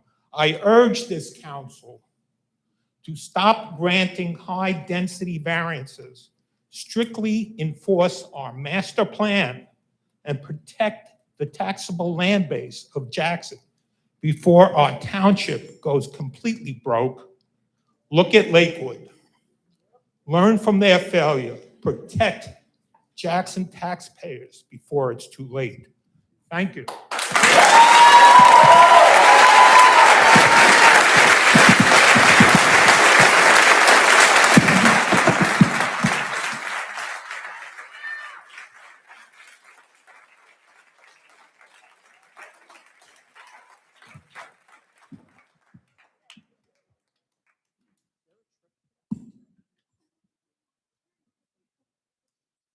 Hi, good evening, council. I will choose to remain anonymous. I'm here because our code enforcement process for illegal short-term rentals is broken. If you don't mind, to drop louder. I'm here because our code enforcement process for illegal short-term rentals is broken, and I want to propose 2 concrete changes tonight, alongside walking you through one example that shows why they're needed. The example is 795 Green Valley Road. On May 7th, I flagged this property to code enforcement after finding it listed on a rental site called gueststay.com, advertising nightly rates and not on the town's registered rental list. The town had already sent 2 summonses, but nothing more could happen until the owner appeared in court. On August 3rd, I wrote again. The same property had simply moved to a new platform, gokosher.com, listed twice under different names. The listing advertises ample space for 35 or more guests and a dining hall seating 50 or more. Another summons was sent for violation, but a summons doesn't mean compliance. It just means the owner got a piece of paper. The MUA confirmed this property runs on well water and septic, built for one family, not 35 to 50 guests. This is a public health risk, not a technicality. 3 months, multiple summons, no court date, no registration, just a rebrand to a new website. Nothing about the owner's behavior has changed because nothing about the consequences has changed. Why I'm bringing this up tonight.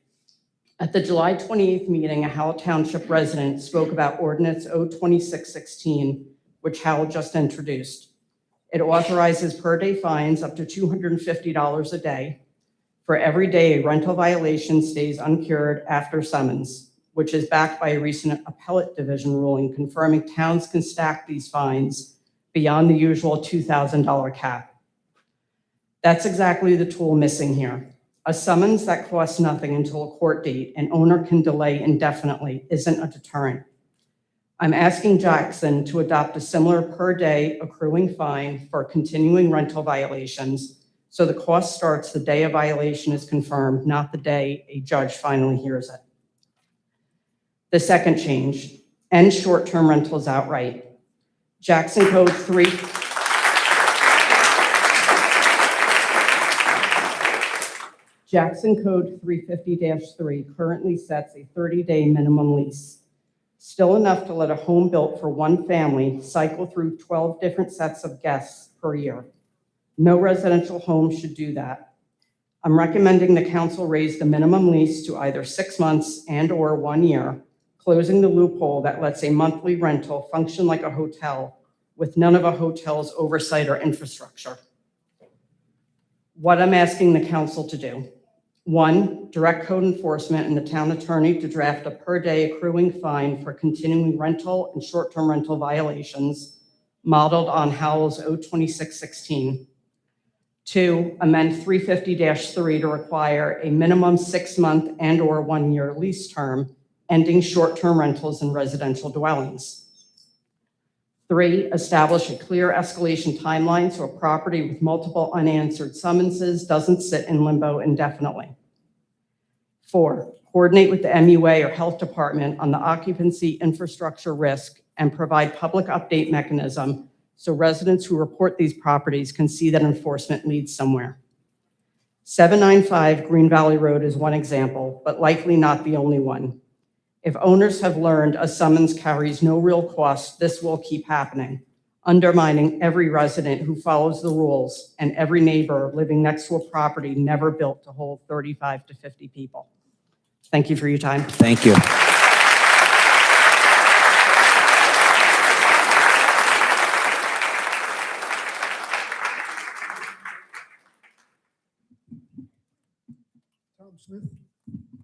Tom Smith, Jackson Township resident. I want to cite some Title 39 motor vehicles, specifically about emergency vehicle citations, with a question for each one. I don't expect you to answer these now, and I'll be happy to leave you these citations and questions so you don't have to try to note them. I'll be quick. And 39.354.7 is mounting and operation of emergency lights. Now, for volunteer first aid squads, they have to be recognized by the township under that statute. So my question is, what unmarked emergency response vehicles are racing around our township with lights and sirens that are recognized by the township? Because we have no idea who they are. There's no markings on the vehicles. It's usually a black SUV. And some of the things I've seen them do, and we have cameras on all our vehicles because of this, is the most horrendous, unsafe acts I've ever seen. Racing through red lights, cutting through traffic. Okay? 39.354.8 is time of operation. Emergency warning lights may be operated only while the vehicle is being used answering a fire or emergency call. Now, it'd be my understanding that Jackson Township First Aid, Fire are all coordinated with the PD and 911. So who are these people taking the emergency calls from, and does the local PD even know when there's an emergency vehicle from one of these unmarked squads en route to some emergency? Because I firsthand and on video have them pull out, go around 30 cars in traffic, make a left onto Route 70, and then turn the lights out. I've seen them deliberately use it to get around traffic, and I've got it on video, and I'm going to ask later for where I can submit these videos because they have the plates. Okay?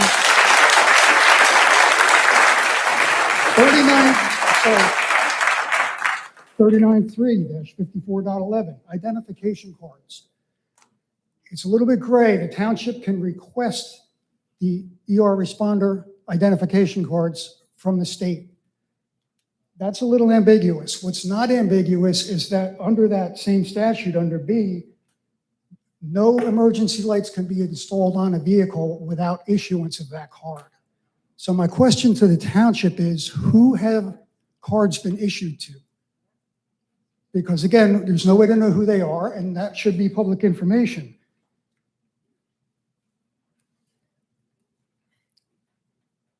(39.3-54.12) rights of motor vehicles with emergency lights in operation. Members operating emergency warning lights shall drive with due regard to the safety of all persons and shall obey all traffic laws of this state. I've seen exactly the opposite. I've seen them pull out around traffic, make a left turn where there's a green light and 3 lanes of traffic going each way and just drive right through that traffic. So that's a failure there. 39.3-54.17, siren mounting and operation. The siren shall only be used by the registered owner chief or first assistant chief in answering a fire or emergency call. Note that municipal emergency response volunteers have lights, not sirens. Now, I believe that's true. Volunteer fire department, first aid, getting to the building, they only have blue lights. They don't run sirens on unmarked vehicles. So again, I personally witnessed and recorded unmarked vehicles with emergency lights and sirens go around traffic, cut across 3 lanes of 2-way traffic, moving through an intersection.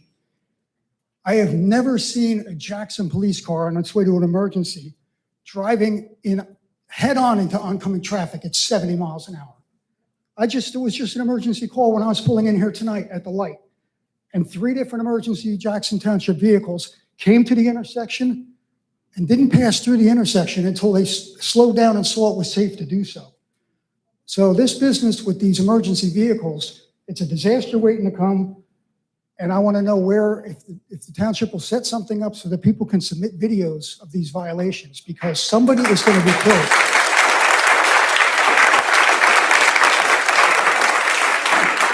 Thanks very much.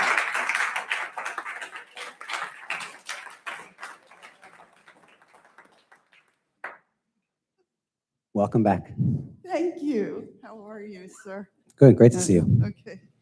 I'm Christina. I live in Jackson Township for 24 years. I decided to come today, just like a lot of people here, because of taxes. And, you know, I remember speaking to Mayor Kuhn. I asked you about my old tax bill, and you told me that education was the reason that we have such high taxes. And that was before the monstrous tax bill that I just got, you know, which was through the roof. And I live in a tiny place, condo, believe me, it's small. And I'm looking at my bill saying, how in the world is this happening to our town, you know? And especially with people moving in, you would think that people moving into the town, you think the taxes would levy off or something. I don't know, but maybe this is just me.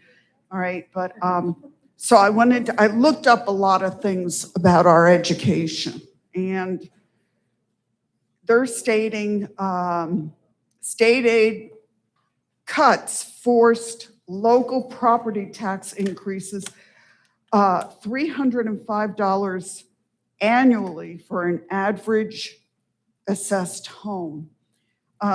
We sold 2 schools to, which was Sylvia Rossnauer as well as Krista McAuliffe. Krista McAuliffe is now the world's largest yeshiva school.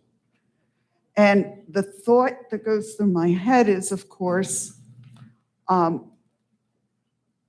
do I say it? Okay. It's we're only paying for busing. Am I correct on that? For private religious schools? I was raised K through 12. Kindergarten through 12. 12. Right.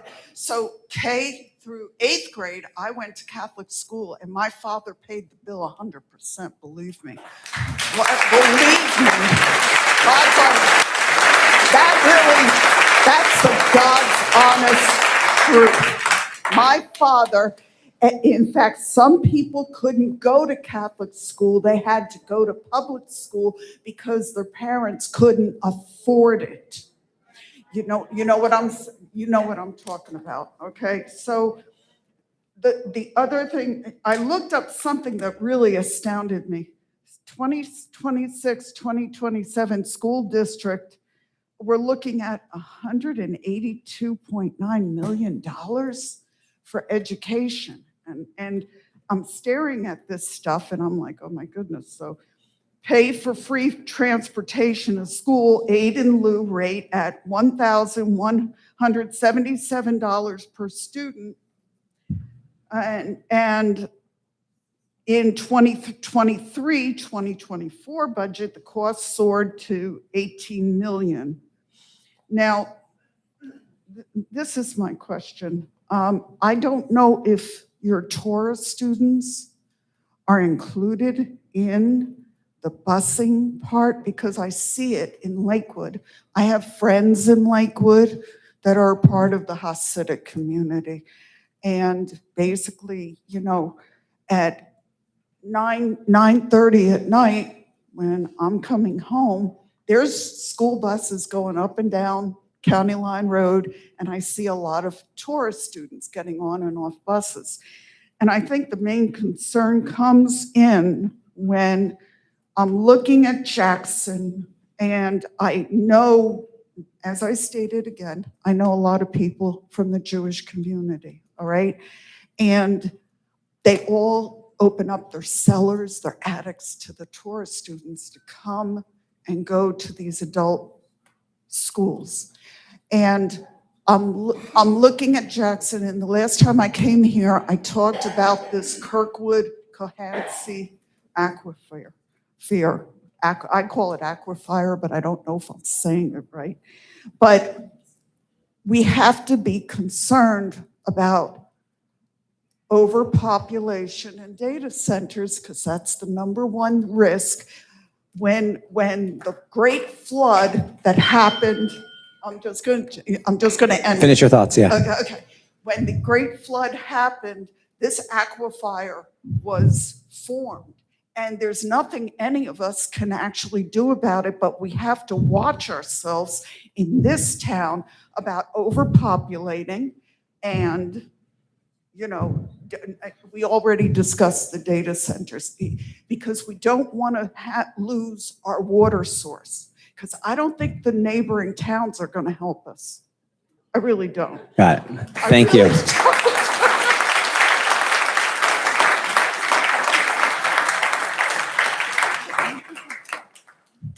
I just wanted to just say one thing. I think everybody who's coming here, you know, everyone has been speaking about anti-Semitism. I think these concerns affect everybody here.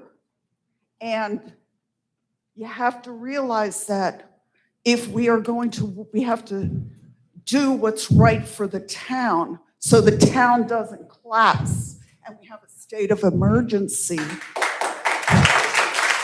So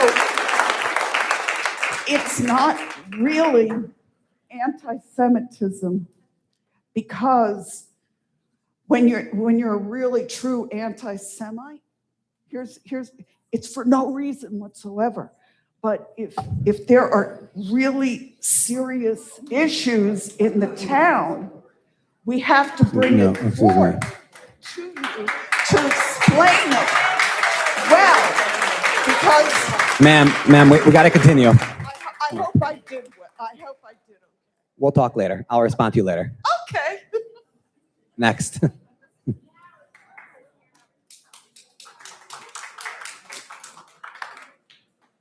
I am a resident of Jackson, and you can just call me B. There's a lot of things I can touch on, but most of them are concerns you probably likely already heard from the people of Jackson. So instead, I will tell you something about myself. I'm a graduate of Jackson Memorial High School, class of 2024. Do you remember that school? Physically, it still stands, but the high school as we knew it now doesn't. It's a middle school now, and with that change, a piece of Jackson's history went with it. I have my name written on a paw print in those halls, and the students walking through them now won't know the name that belonged to. Mine is just one name. There are hundreds of them, hundreds of names written on walls from students who learned, who were given an opportunity to be something more and left a piece of themselves behind. And those same incoming students are entering an overcrowded Jackson Township High School where teachers aren't given their own classrooms that they have to share because there isn't enough room for each teacher. I've spoken with former teachers of mine who work there. There is not enough room. I'm tired of sitting back and hearing no when all we are asking for is for somebody to listen. I grew up here. A lot of us did. This isn't just me speaking. This is my entire generation asking you to finally open your ears and listen to us.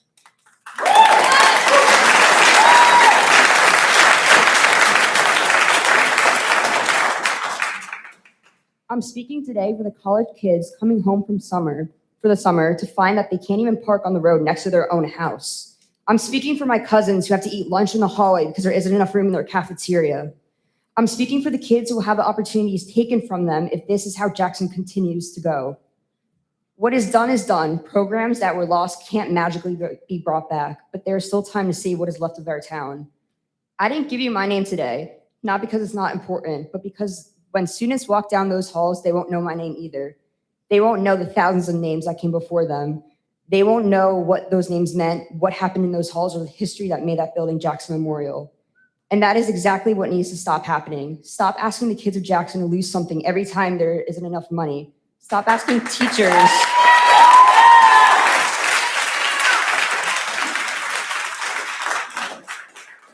Stop asking teachers to do more with less. Stop allowing overcrowding to become normal. fund our schools, protect our programs, give our teachers the resources they need, and the kids growing up in Jackson the opportunities that the generations had before them. You cannot change what has already happened, but you are responsible for what happens next. Thank you.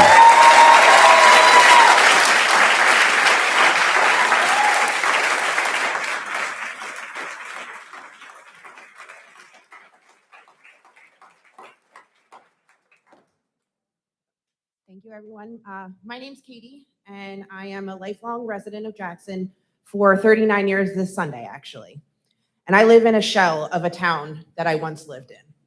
I had a dream to raise my children here, send them to our schools.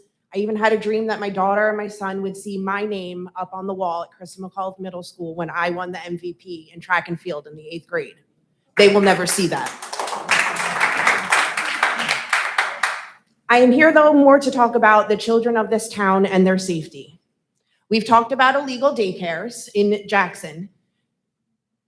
Daycares by the state of New Jersey are required to be licensed if they care for 6 children or more. There are only 9 licensed daycares in Jackson, New Jersey. 9. Texas and Montana over in the Brookwoods, neither one of them are on that list. Not even as one of the unlicensed daycares, because there is one unlicensed daycare, making 10 daycares registered on the New Jersey state website.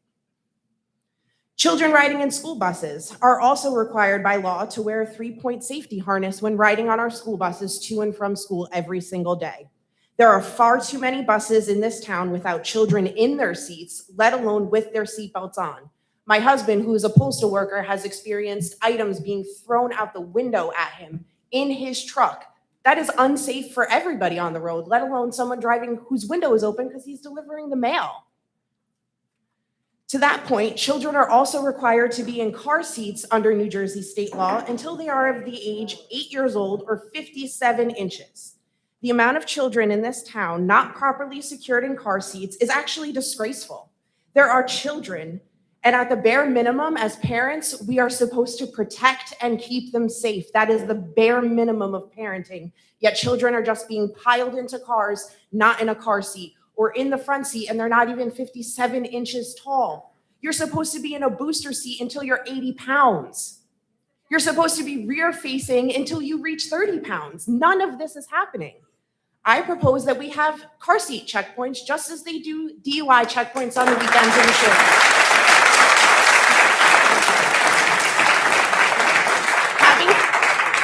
Having to hesitate at a traffic light when it turns green for fear of my life, my children's lives, and also for the fear of the safety of someone else in another car, because I would never be able to live with myself, even if it was an accident that I took the life of a child, even though they were not properly secured. Thank you.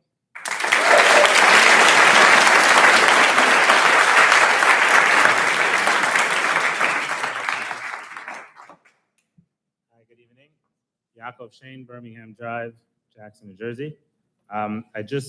Before I say my prepared remarks, while I was online, I heard people talking about kids' education. So I just want to give you, I don't know about other people, but myself, I work my butt off and I pay a lot of taxes, and I have 5 kids. So let's do a quick calculation, okay? So each kid, the township pays $1,100, right? So that's a total of $5,885 for my kids a year, and 8 on lieu, right? 5,885.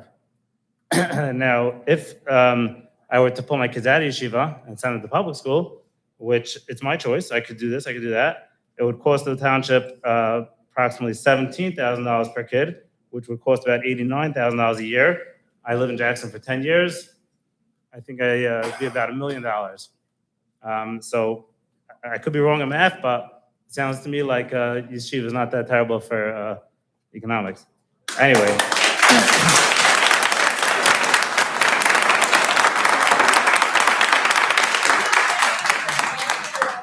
Okay. Ma'am, let him speak. Okay, now, good evening. First thing is I would like to thank our elected officials. I do not think that they get enough recognition that they really, really deserve. From every single one, from Chris Pollack to Morty Bernstein, Mayor Kuhn, everybody on the township days, we really, really appreciate it. You guys recognize how much you guys do for our township. Now, I know that Jackson changed in the last couple of years. It's changed since I moved in 2016. And townships do change. It gets more populated. There are things, and every single concern should be addressed, all the safety concerns. I'm 100% with you that I think that there should be more cracking down, and we should all get together in that and make it a more safer place. Now, I want to address something that was said at the township meeting last week. There was a woman that mentioned that her sister sees all over the news every day everything negative about Jackson. She sees this negative, this, that terrible thing, this terrible thing, that terrible thing. And I was wondering, which newspapers does she read? I feel terrible for her that she sees such bitter news. Yes, there are problems. I'm not saying that there aren't. But I'll tell you what I see. I'll tell you the news that I see. And I think that it's what we choose to focus on. The neighborhood that I'm in, we're very, very neighborly. And a couple days ago, a neighbor of mine, I don't want to say his name, he helped me out with, I had a problem with my hitch in the back of my car. And he gave me a hand. And then I texted him. I said, hey, I want to send you something, he said, please do not send anything. These are exact words. He wrote, with all the negative in the world, every bit of positivity helps. That same neighbor who has a son who's having a hard time riding, you're not here, right? He had a hard time riding a bike, and he's a little bit older. He's probably 8 or 9 years old, this boy. And I told my neighbor, I said, hey, why don't you take him to Johnson Park? It's very wide over there.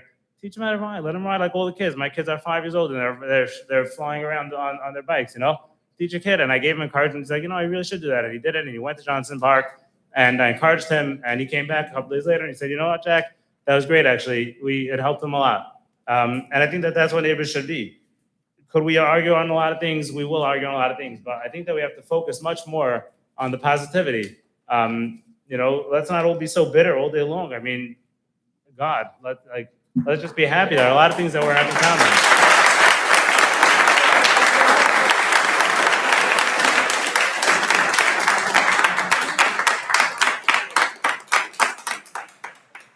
And I just want to end on that, just to really encourage that and really push that you could keep your glasses on and look at everything bad and negative. And I understand that there's a lot of politics and things like that. But let's really work on focusing a lot more on positivity if possible, saying hello to each other. I went to Six Flags Great Adventures this past Sunday, okay, with my kids. And I was there for a nice bunch of hours. And I'm just hoping they don't end up building that big, huge, that purple ride. I know my kids are going to make me go on it.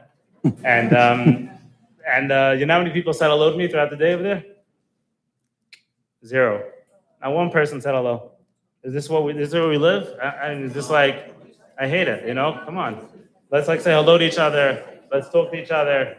And let's just be more positive. We could focus on the issues 100%. Let's just be more positive.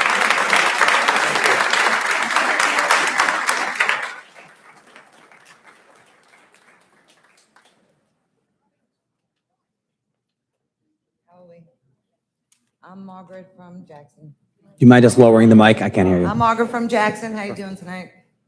I don't have any great stories or anything. I just have one thing to bring to your attention.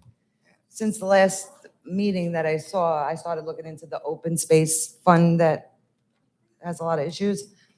And I came across something that I just wanted to let you guys know, maybe you could look into it.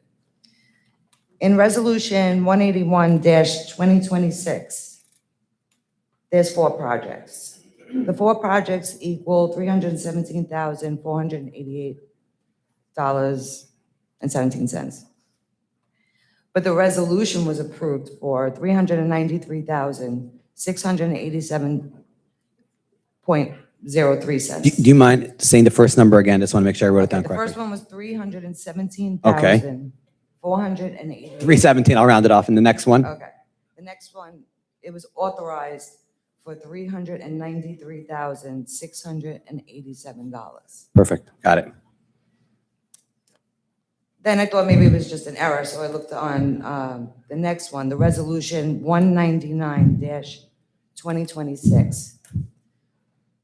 The resolution carried over the incorrect number at $393,687.03. The difference was $76,198.86. So I don't know if you guys paid Mhm. Keystone already, the higher amount or what? So, Got it. Okay. I have an answer. I'll get to it. thank you.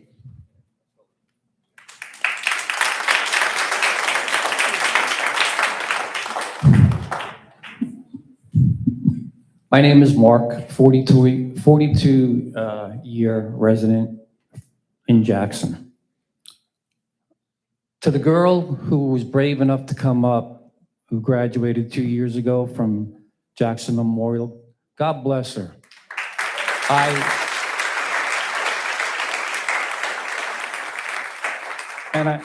If she's here, I didn't forget about her. Here's my Jackson Memorial High School hat. All right. I raised 4 boys. The oldest one is now 39 years old. They all went through and graduated at Jackson Memorial. To the man who just was two people behind me, it's coincidental, but today I saw a post on Facebook written by someone from Jackson anonymously, but it really hit a nerve with me. And I know this gentleman said, we have to think positive, act positive, be kind. But one paragraph that means a lot to me. Diversity means different communities living together under the same laws, not separate communities creating their own rules.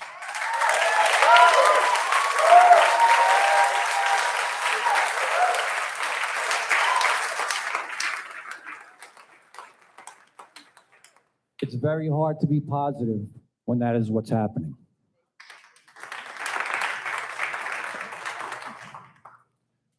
This meeting tonight, to me, sounds like it's 3 months from an election. Sounds like we're 3 months before November, because I haven't heard people up here act as kind as they are tonight. I have not heard that in prior meetings. And that bugs the heck out of me, because we all see it. It's way too little, way too late. My last point is it's disgraceful. Up until probably a half hour ago, there were more people standing here than sitting. We have 2 blocks away an auditorium. I propose that the next meeting be held at the high school auditorium, so it's not so disgraceful that people can't even tell what's going on, and they're actually being, what's the word? Not discriminated against, but they're being discouraged, thank you, discouraged from coming. If they're gonna have to stand for 3 or 4 hours, we have a place to do it. I think we should do it there. Thank you.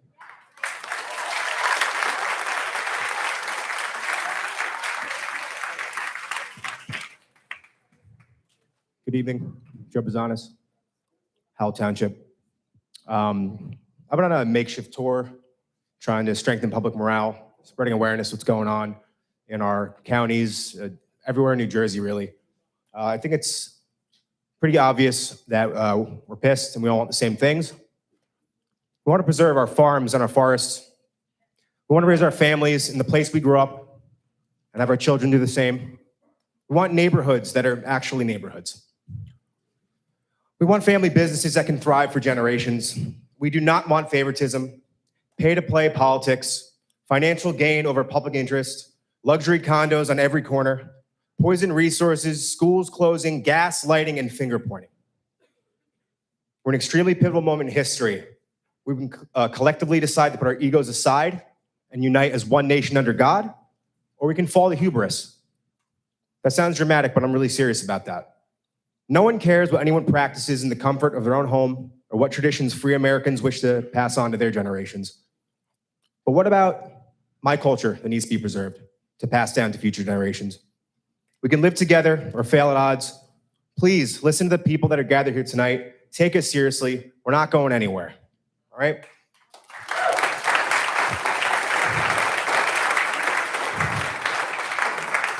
My speech was initially a bit harsher, but I'm trying my best to not be like that.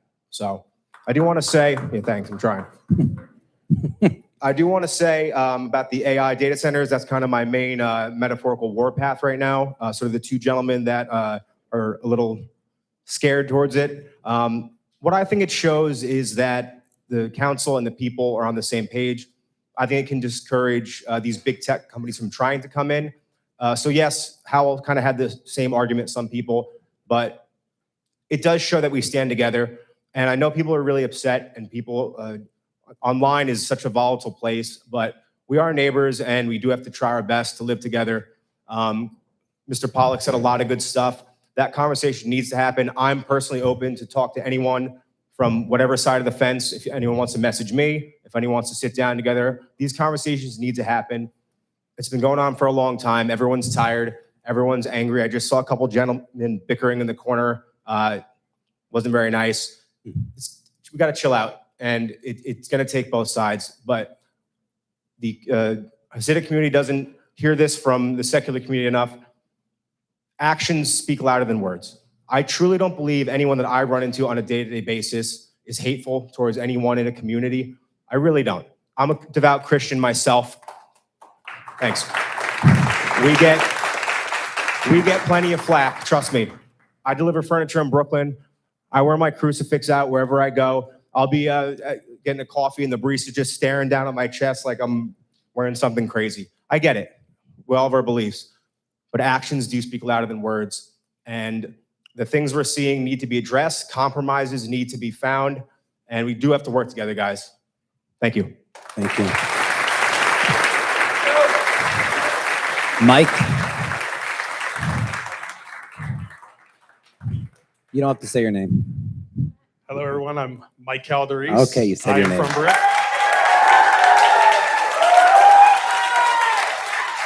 Thank you, guys. I'd like to say hello to everybody in this room. I think that was very good advice. I think it could go both ways. I think a simple hello between neighbors can go a really long way, okay? But I came here to talk to you guys, honestly, about hate. Because I've seen it thrown around a lot. I've seen the word thrown around a lot. The same gentleman said, "What news are you watching?" Well, the news that I saw labeled a lot of people in this room hateful. The news that I saw that, with all due respect, mayor, councilman, and some assemblymen, you guys seem to be stoking hate more than you're trying to figure out why it even happened. I haven't heard why. I've heard we condemn it, but I haven't heard why did a group of young kids, 7 of them, walk in and write that on the chalkboard? Why was it deemed intimidating by Avi Schnall? Were you intimidated over a picture of chalk written on a chalkboard? It wasn't out on a sign, right? But it was blown up in a political way. And the way I see it is that all of you guys stoke the very hate that you have condemned. And a lot of people, what they get wrong about me is I'm the voice for people. I say what needs to be said without caring about what I'm called, because it needs to be said. But have one of you guys actually said, what creates hate? What is creating the hate that's going on that you guys claim is going on in Jackson? Well, I'm going to lay it out for you. I think it starts with political and social manipulation. You guys get all bent out of shape and hate in one direction, but you ignore the hate that happens to everybody else that's in this room that nobody wants to talk about. Because there's a lot of examples of hate. I've listened to prominent leaders say that our kids shouldn't be playing together. Is that not a form of hate? Do you not feel hated? If I looked at anybody and said, my kids can't play with yours for any reason, is that not hate? But you guys stoke it. Politics stokes it. The news stokes it. You guys label everybody in Jackson hateful. I think it comes from fear. Everybody in this room is fearful of something, fearful of losing your grocery store, your place to shop, and then the store that moves in doesn't even cater to you. Fearful of losing your culture, fearful of losing your neighborhood, fearful of losing your schools. How do those kids feel losing their schools? Think they're fearful of what they're losing next?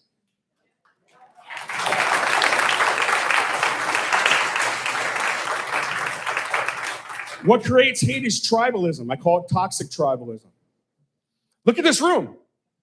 You have people that should be cheering over, universal stuff, like everybody being treated fairly in this town.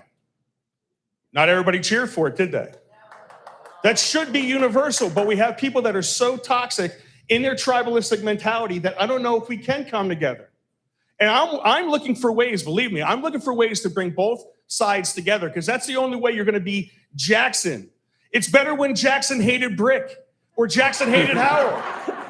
Jaguars versus Dragons. That's what we would rather see than Jackson citizens versus Orthodox or Hasidic or whatever it is.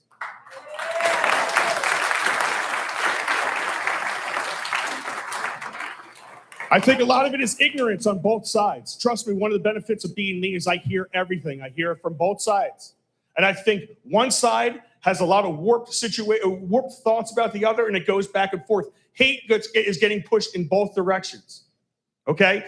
And when you don't have people talking about this in an open way, being able to really have a conversation of what is Hastola? Does anybody have a clue?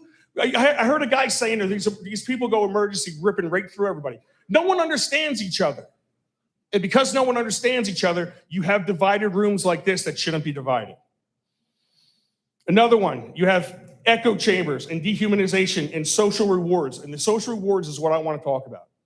Because the double standards is something that you hear regardless of anybody in this room. The double standards of we can't do this, they can. That's not just a perception, that's a reality. And when you have people that see that their government is favoring one group of people versus the other through zoning laws, through courts, through politics, through money, then that creates resentment. So what I want you guys to do is I want you to ask yourself seriously, how can you stop hate if you're the ones creating it?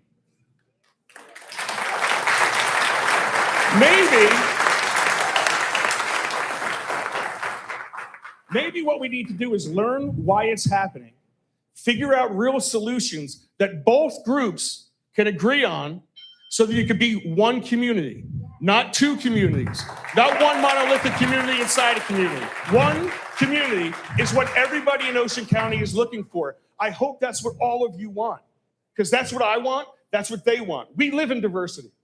We live it every single day. Look at this room, it's diverse. Let's keep it that way. Thank you, guys.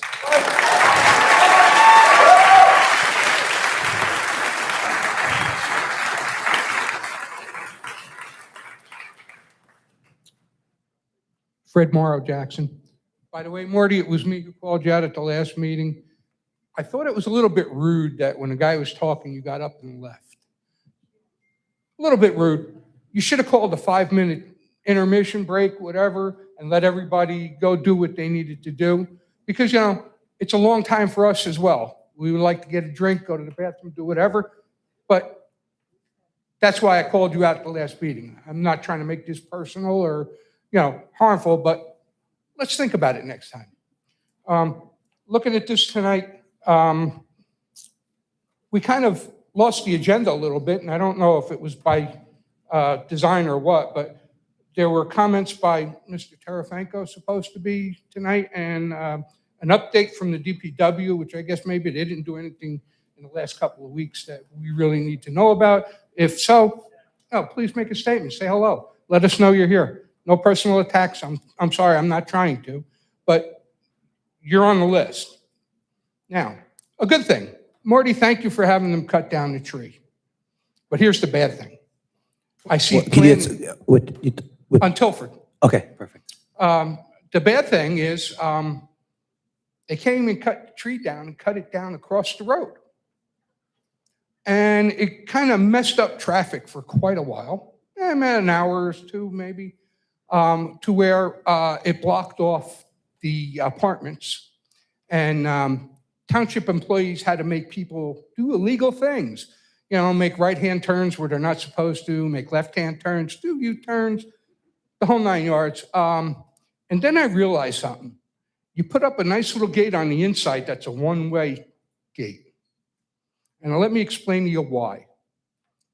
The people in Westlake can use it both ways because they have access passes that if anything happens, they can go in and out of that gate without a problem. But the people in the apartments, they only have an exit. They don't have a way to get back to their house if that road is blocked off. Now, people still aren't using the stop signs. They're still making the turns that they're not supposed to be making. Now they're even making U-turns in the middle of the road just to get back to where they need to be. So this is getting to be a real interesting animal. You know, and I've been watching this. I really have. I think this debacle should have been put to bed a long time ago. It should have never happened.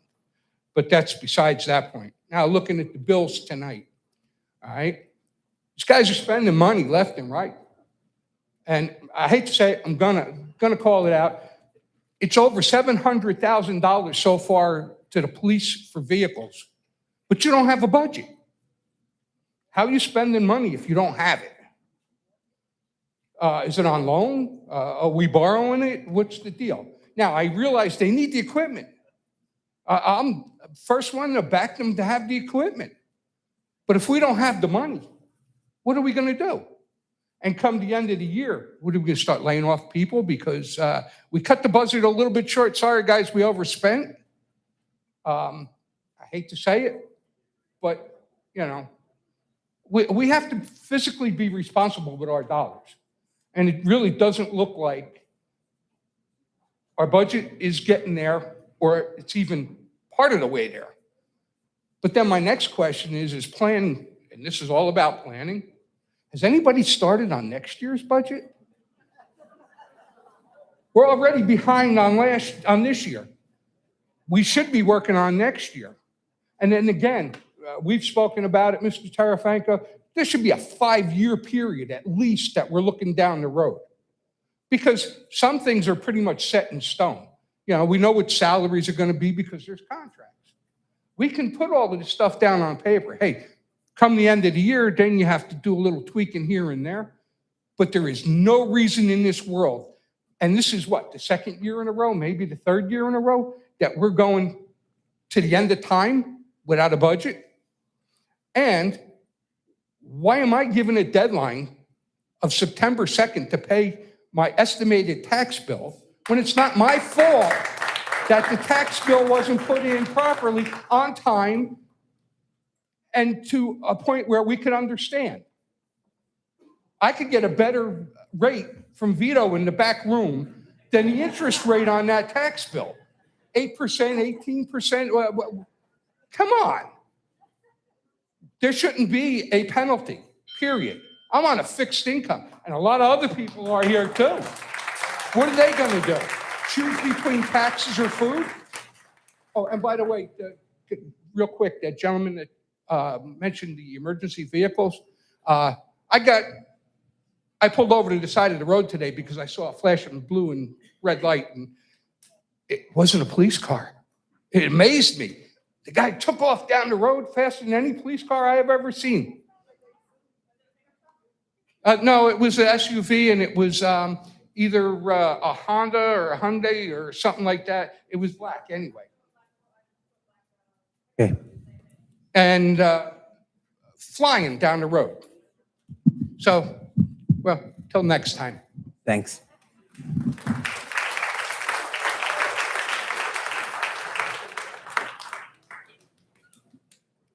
I don't know. My name is John Chappell. I live in Jackson. I have a request regarding the budget, or maybe it's a suggestion. Ideally, the CFO would be here to answer questions, but I'm going to assume that that's not on the table. So I'm going to suggest something you could all do that would help improve public's confidence in the budgetary process. Because how it looks right now is like we don't have our act together as a town. My guess is most people here have not been involved in preparing a budget. It is ugly, not fun, takes a long time. What would be helpful here is publish a timeline. You'd probably fit it on one screen. Here's the plan for all the major milestones in the budgetary process. Educate us on how it works. You know, like when is the first draft? What are the major internal reviews? When does it go to the state? What interactions have there been with the state, like state responses? Explain to us how this takes more than a week. I'm sure it does. That would be helpful, might help build public confidence. Thank you. Thank you.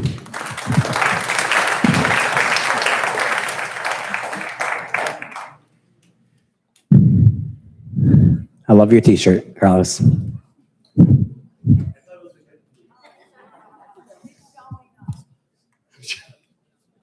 Oh, keep showing up, yeah. Carlos Martins, Jackson, New Jersey. And you're not speaking as a zoning board member. I'm not speaking as a zoning board member, although I do want to speak about something that impacts the zoning board. So if, So if, it's not if, gonna be if a there's an specific- issue, the attorney will. Yeah.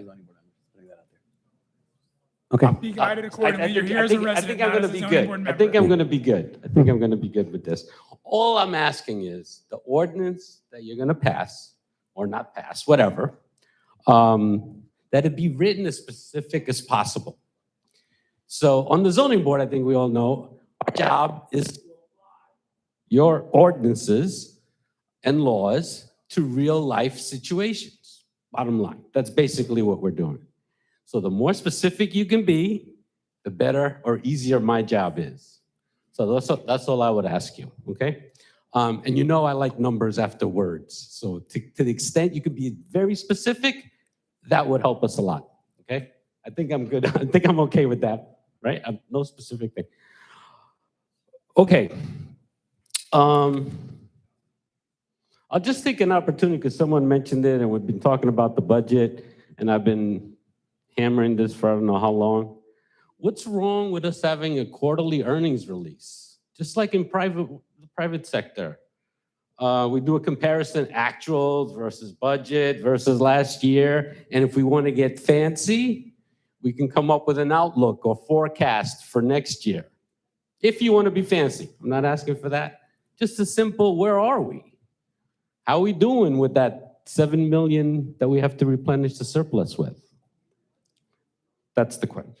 So I'll just put that out there again. I'm going to keep harping on that. I don't see it as a big deal.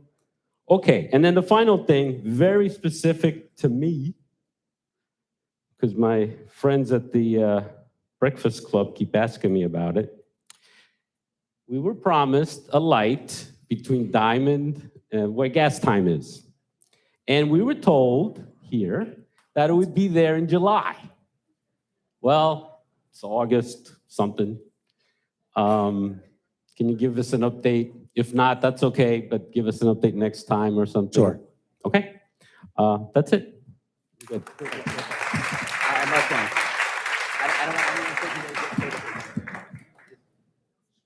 Holly?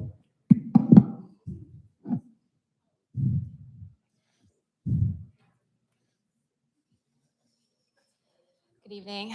Holly Reynolds. I'm a resident for 38 years here in Jackson. I'm on the Environmental Commission, but I'm speaking just as a concerned resident. I also work alongside my good friend Adam Heidi on the Jackson Conservation Coalition, as well as having over 20 years experience working in conservation. I want you to think about Jackson Township 20, 30, and 50 years from now. And I want to ask one simple question. What happens if we don't start protecting our forests, wetlands, and groundwater now? The answer is simple, we lose them. And when we lose them, we don't just lose trees and open space. We lose the natural systems that protect our homes, our drinking water, our waterways, and our quality of life. Our forests are infrastructure. They absorb rainfall, they slow stormwater, their soils filter water, their roots hold soil in place, they recharge groundwater, provide wildlife habitat, reduce heat, and help protect our streams. When a forest is cleared and replaced with houses, roads, and driveways, the landscape changes permanently. Water that once soaked in the ground becomes runoff. And that runoff can carry sediment, nutrients, chemicals, and other pollutants into our waterways. One development may not seem significant, but then comes another, and another, and another. This is how we lose an ecosystem, one parcel at a time. Our wetlands are just as important. Wetlands are not vacant land, they are natural infrastructure. They store stormwater, they reduce flooding, they filter pollutants, they protect our waterways, they provide critical habitat. And once a wetland system is damaged or fragmented, we simply cannot replace everything it was doing with a pipe, a basin, or a drainage system. But there is another resource we need to be especially careful about because we can't see it, our groundwater. Jackson depends heavily on groundwater. The Kirkwood-Cohansey Aquifer is an incredibly important resource, and in many areas, it is vulnerable to contamination. Rain falls on the land, it infiltrates through the soil, it recharges the aquifer, And that same connection means that what happens on the surface can eventually affect what is underneath us. Septic systems, fertilizers, road runoff, chemicals, petroleum products, stormwater, what we put on the land can eventually affect the water beneath it. And groundwater contamination is especially dangerous because we may not see it happening. By the time contamination is discovered, the damage may already be extensive, and we cannot simply build another aquifer. We cannot manufacture another forest. We cannot recreate a functioning wetland overnight. These are resources that took nature generations to create. That is why prevention matters, and that is why I believe Jackson needs to change the way we look at development. And we need to stop asking only, can this property be developed? We also need to ask, what does this property do for the rest of Jackson? Does it protect wetland? Does it recharge groundwater? Does it provide flood storage? Does it connect forest habitat? Does it protect a sensitive waterway? Does it contribute to the larger environmental system? Because a property doesn't exist in isolation.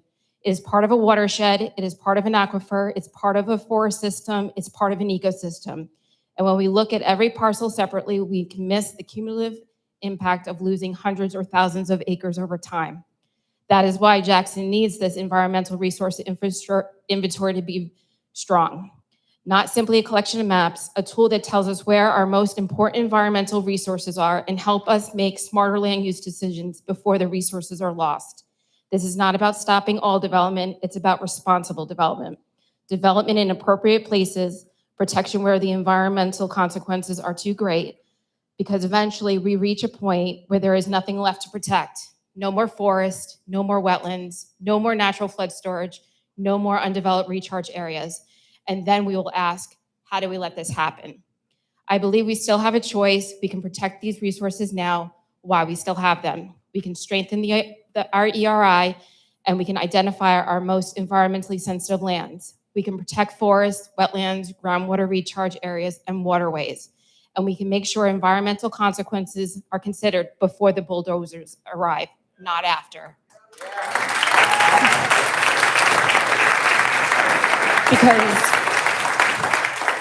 Because our forests, wetlands, and aquifers are not standing in the way of Jackson's future. They are Jackson's future. And if we protect them, they will continue protecting us. Thank you. Thank you. Since I have a few more seconds, I did come up with a question that I wanted to ask. There was a meeting back in May that I asked about an ordinance that was on its second reading about the stormwater requirements for the non-major developments. And I had a question about it, and I haven't seen it come back. Sure.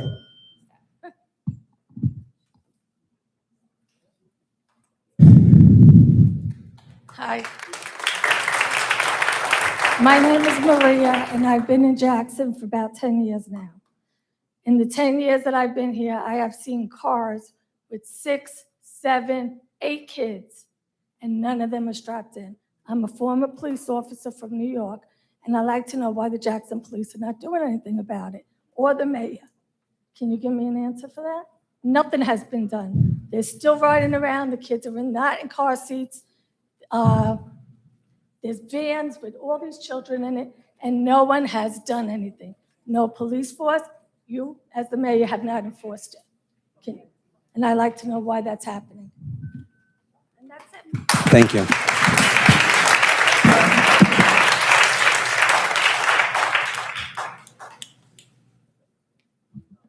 Good evening, Sari Singer, Jackson resident. I actually wasn't planning on coming up here to say anything, but I think I need to bring up something that's really disturbing to me.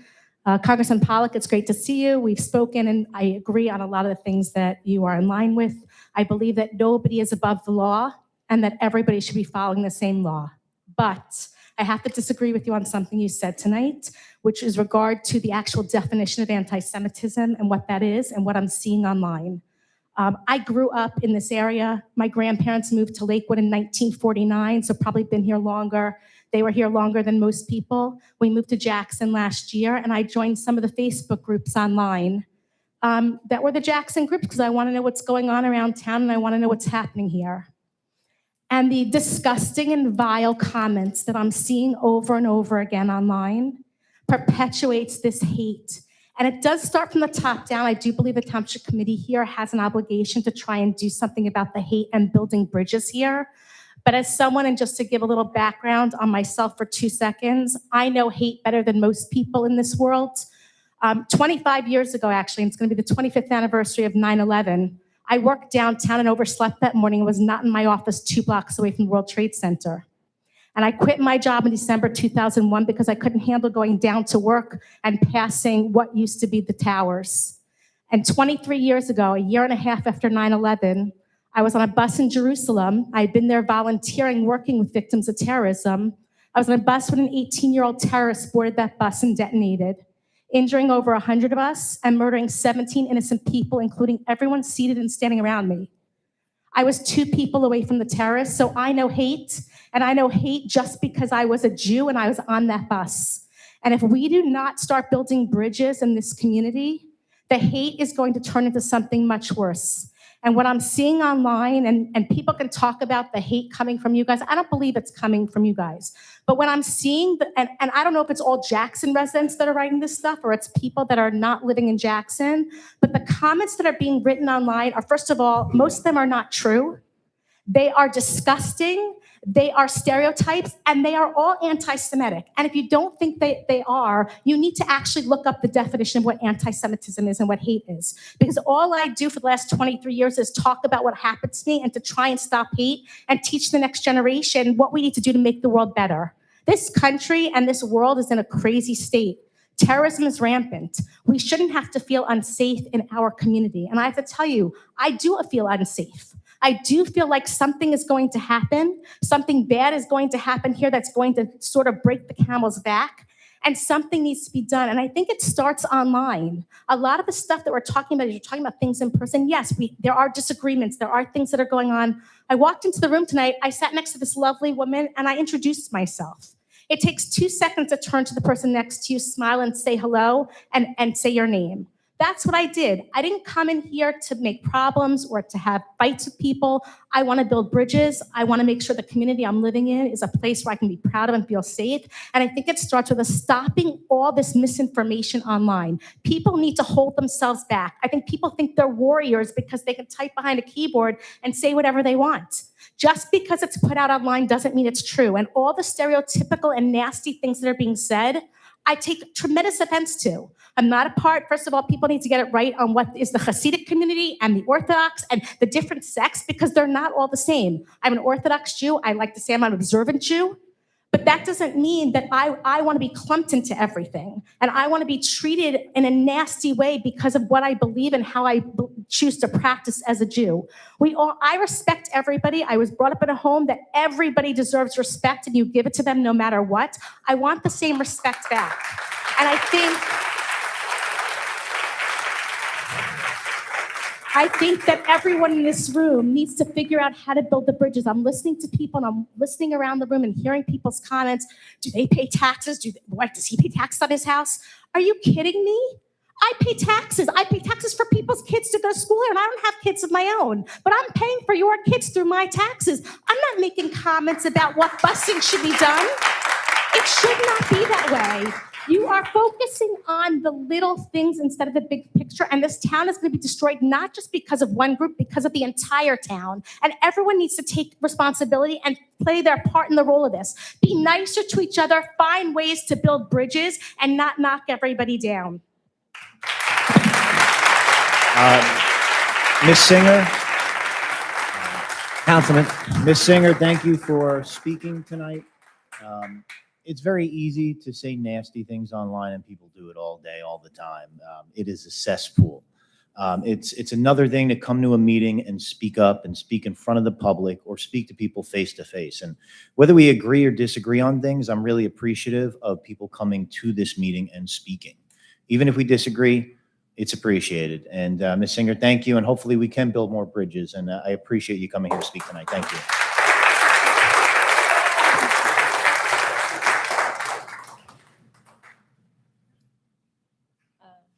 Deb Jones. Before I even start, I just feel really led to say, for the woman who was just here, I don't believe in coincidence, and I believe you came close a couple times, but I don't believe God's done with you, and that's why you're standing here.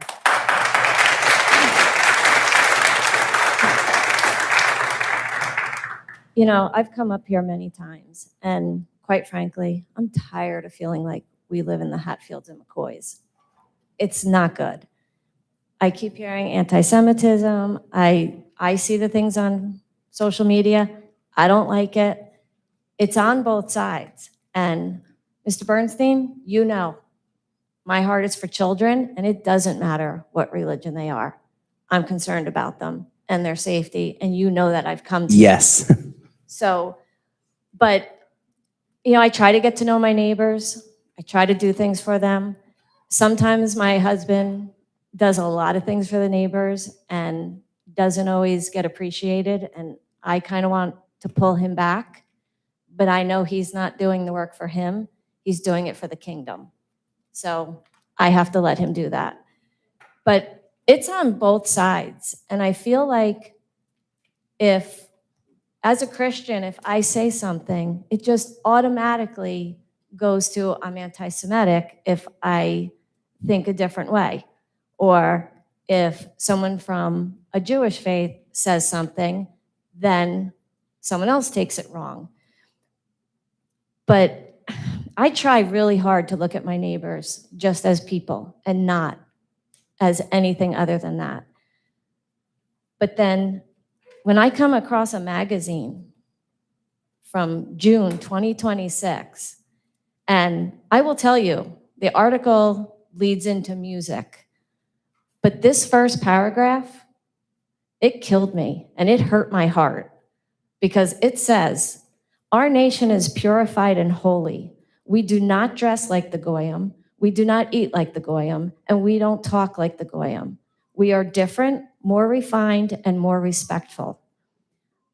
I'm insulted because I walk this earth every single day, and I'm not worried so much about what this world holds for me. I'm more concerned about what holds for me after this world. But you can't expect me to just keep taking it and I keep turning the other cheek, but then you say you go places and people don't say hello. Well, if you think you're better than someone, they're probably not going to say hello. And if this was written by any other religion, we would have been sued. And that's not okay. It needs to go both ways.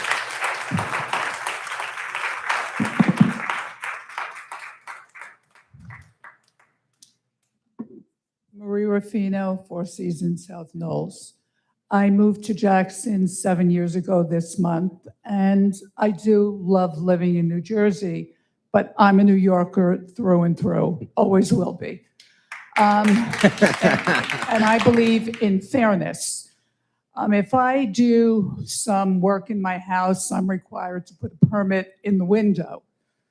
I ran major construction jobs in Manhattan. We were required always to post permit numbers, emergency numbers, builder information.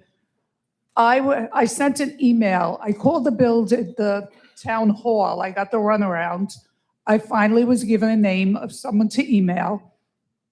And I asked him, why are all these construction projects in Jackson going up with no information?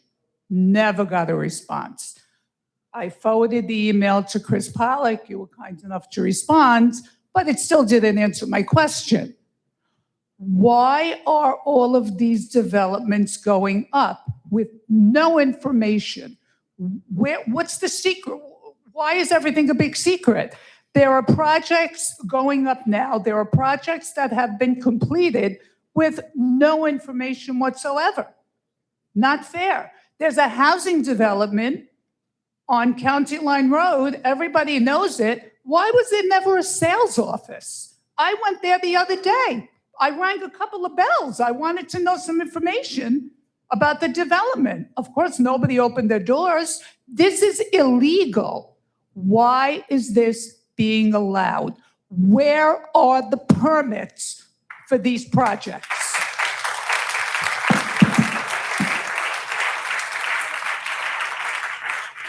If you still plan on speaking, if you could just raise your hand so we don't cut anyone off. I see one gentleman coming and one lady in the front. Okay, come on up.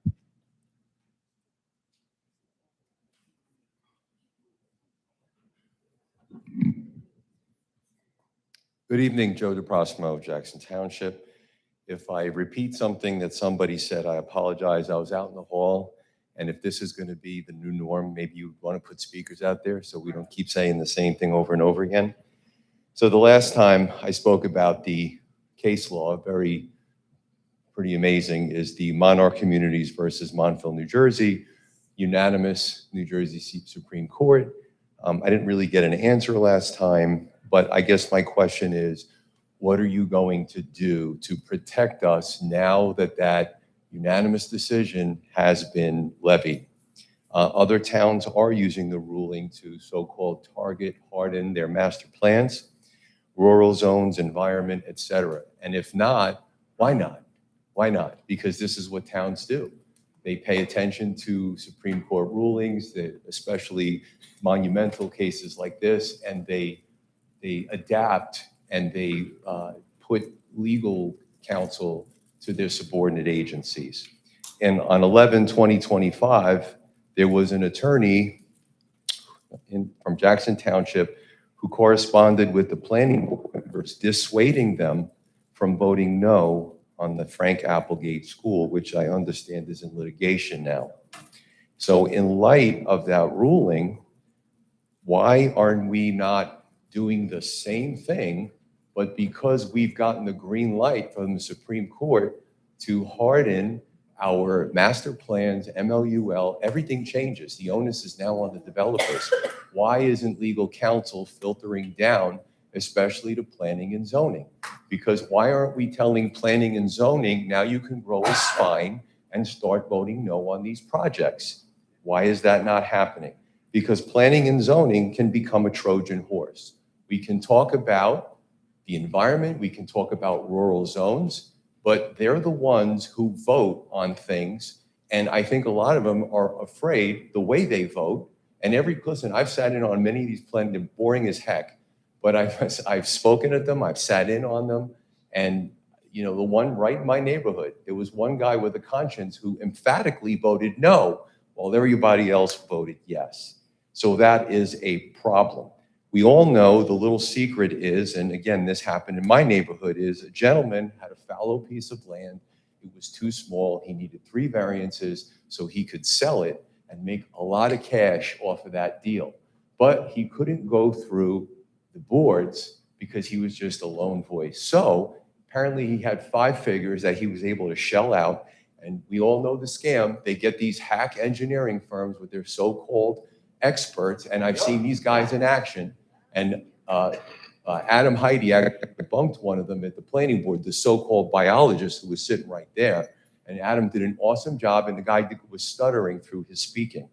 Because what happens is these firms come up and they throw a biologist, a traffic guy. I see them. They look around Thursday at 2 o'clock, take a few notes. They're there for 5 minutes, and they take off. And then they do a whole report over that. The biologist walks in 10 feet, looks around, it's 150 feet deep, goes back in his car, takes notes, and he takes off. And planning and zoning listen to the firms, and like a little puppy, they turn over, play dead, scratch my belly, and we'll vote for you. Instead of opposing these people. The town that I worked in, and we talked about this the last time, they used the traffic bureau. The township used the traffic bureau because there was this monstrosity that was coming into the town. And I was there with the lieutenant, and we all sat there through the meeting. Traffic put on an incredible display of why this development shouldn't be in the town, and we prevailed. Do I have to come up with these ideas? Honestly, if some of you are coming up with these ideas, I applaud you. But we're not hearing it. We're hearing window dressing. We're seeing public events. We're not seeing the meat and potatoes of how to do this. So, you know, listen, I live by Frank Applegate. And I counted, since that happened, there's 10 houses up for sale, 2 are abandoned. Nobody lives in them because people are panicking. Because I feel sometimes, whether it's you or planning or zoning, people feel like their voices aren't heard. I didn't like the breakdancing and the silly songs the last time, but people are so frustrated, they're gonna come up and do these things because they feel like they're speaking and it's falling on deaf ears. So I have 13 seconds. So the point I'm trying to make is we have to do some things that actually have teeth. We have to do things that are going to be substantial. And if we're going to have an attorney telling planning and zoning, don't vote no, because we could get sued, then we should also be doing the reverse when the Supreme Court has our back.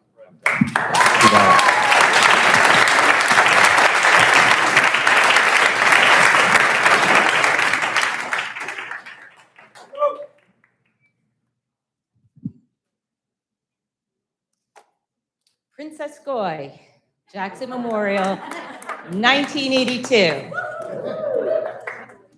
So I'm just going to comment on this lovely podium or whatever lectern you want to call it that was dragged out of a closet. But at the same, because Miss Kuhn over here decided to erase our history in this town, piece by piece. The podium, I know you were the one who ordered it gone, but everyone should know, and you should really start looking at the bills. Because the one thing that I did notice last week, as we have this lovely old thing that they probably pulled out of one of the storage units that we call our old town hall, that should be a museum. In the bills, what I noticed is a payment for $149 for Miss Kuhn's mayoral monogrammed shirt. So please pay attention to the bills. There is a lot of good things going on in this town.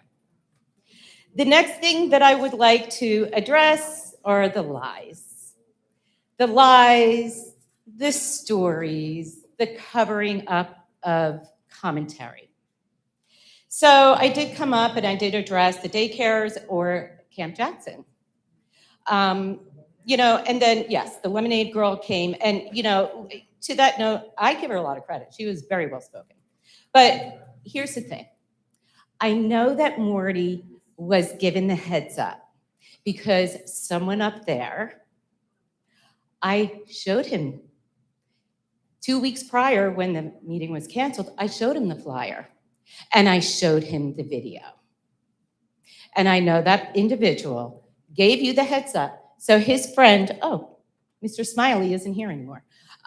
So he had his daughter come here and do the analogy with a lemonade stand, which if that is how you are equating the law and minimizing the law, that is absolutely not just disgusting, but so disrespectful to the United States of America and our Constitution. It is disgusting. So here, let me talk about the lies that Mr. Bernstein spread here. He chose not to, because, I talk to a lot of people, a lot. And a lot of people talk to me. I have been here for 62 years. You don't know me by Hannum. A lot of people don't know me by this name. They know me by my other names. So, I do get calls and texts because the corruption in this town, and go ahead, keep smiling. The corruption in this town that you are involved in is incredible. And yes, I do have the documentation and the proof. So, Mr. Bernstein over here made sure that he contacted someone to tell them how disgusting I was, that he was not going to address that. Then the next lie was, well, right when it happened 2 weeks later, because Mr. Camp Jackson was videoing my granddaughter and I in my car, he's spouting throughout town hall that I'm driving around the Brookwoods and harassing kids, me. The mother of 3 children, 7 grandchildren, and I am an educator of probably 120 kids a year. So then here's the best.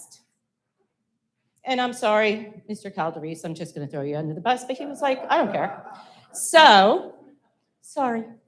So, I do have a conversation. So, Mike does ask Morty about Camp Jackson. And Morty does not agree with state law because he believes that they are actually, legal. They're not. Learn the law. You're not a lawyer. You're not a judge. You don't know the law. You're breaking the law. Because yes, your child was going there. I have it on video. You can ask Mr. Calderese over there. So, but what Mr. Bernstein told Mr. Calderese is that what I have on video is that I'm going to parks and I'm videoing children, boys, playing basketball. I want you to know these people are liars.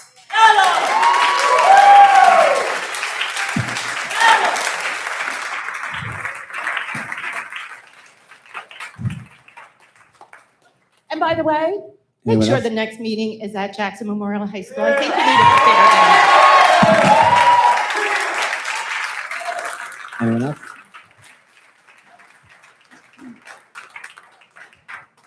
Council? Seeing no one come forward, I motion to close public forum. Second. All in favor? Aye. Any opposed? So I'm going to, you don't have to leave it. I'm going to respond. I'm just going to repeat what I said by the last meeting. You may not like every answer. I'm going to turn to my colleagues and let them each also answer according to what they want.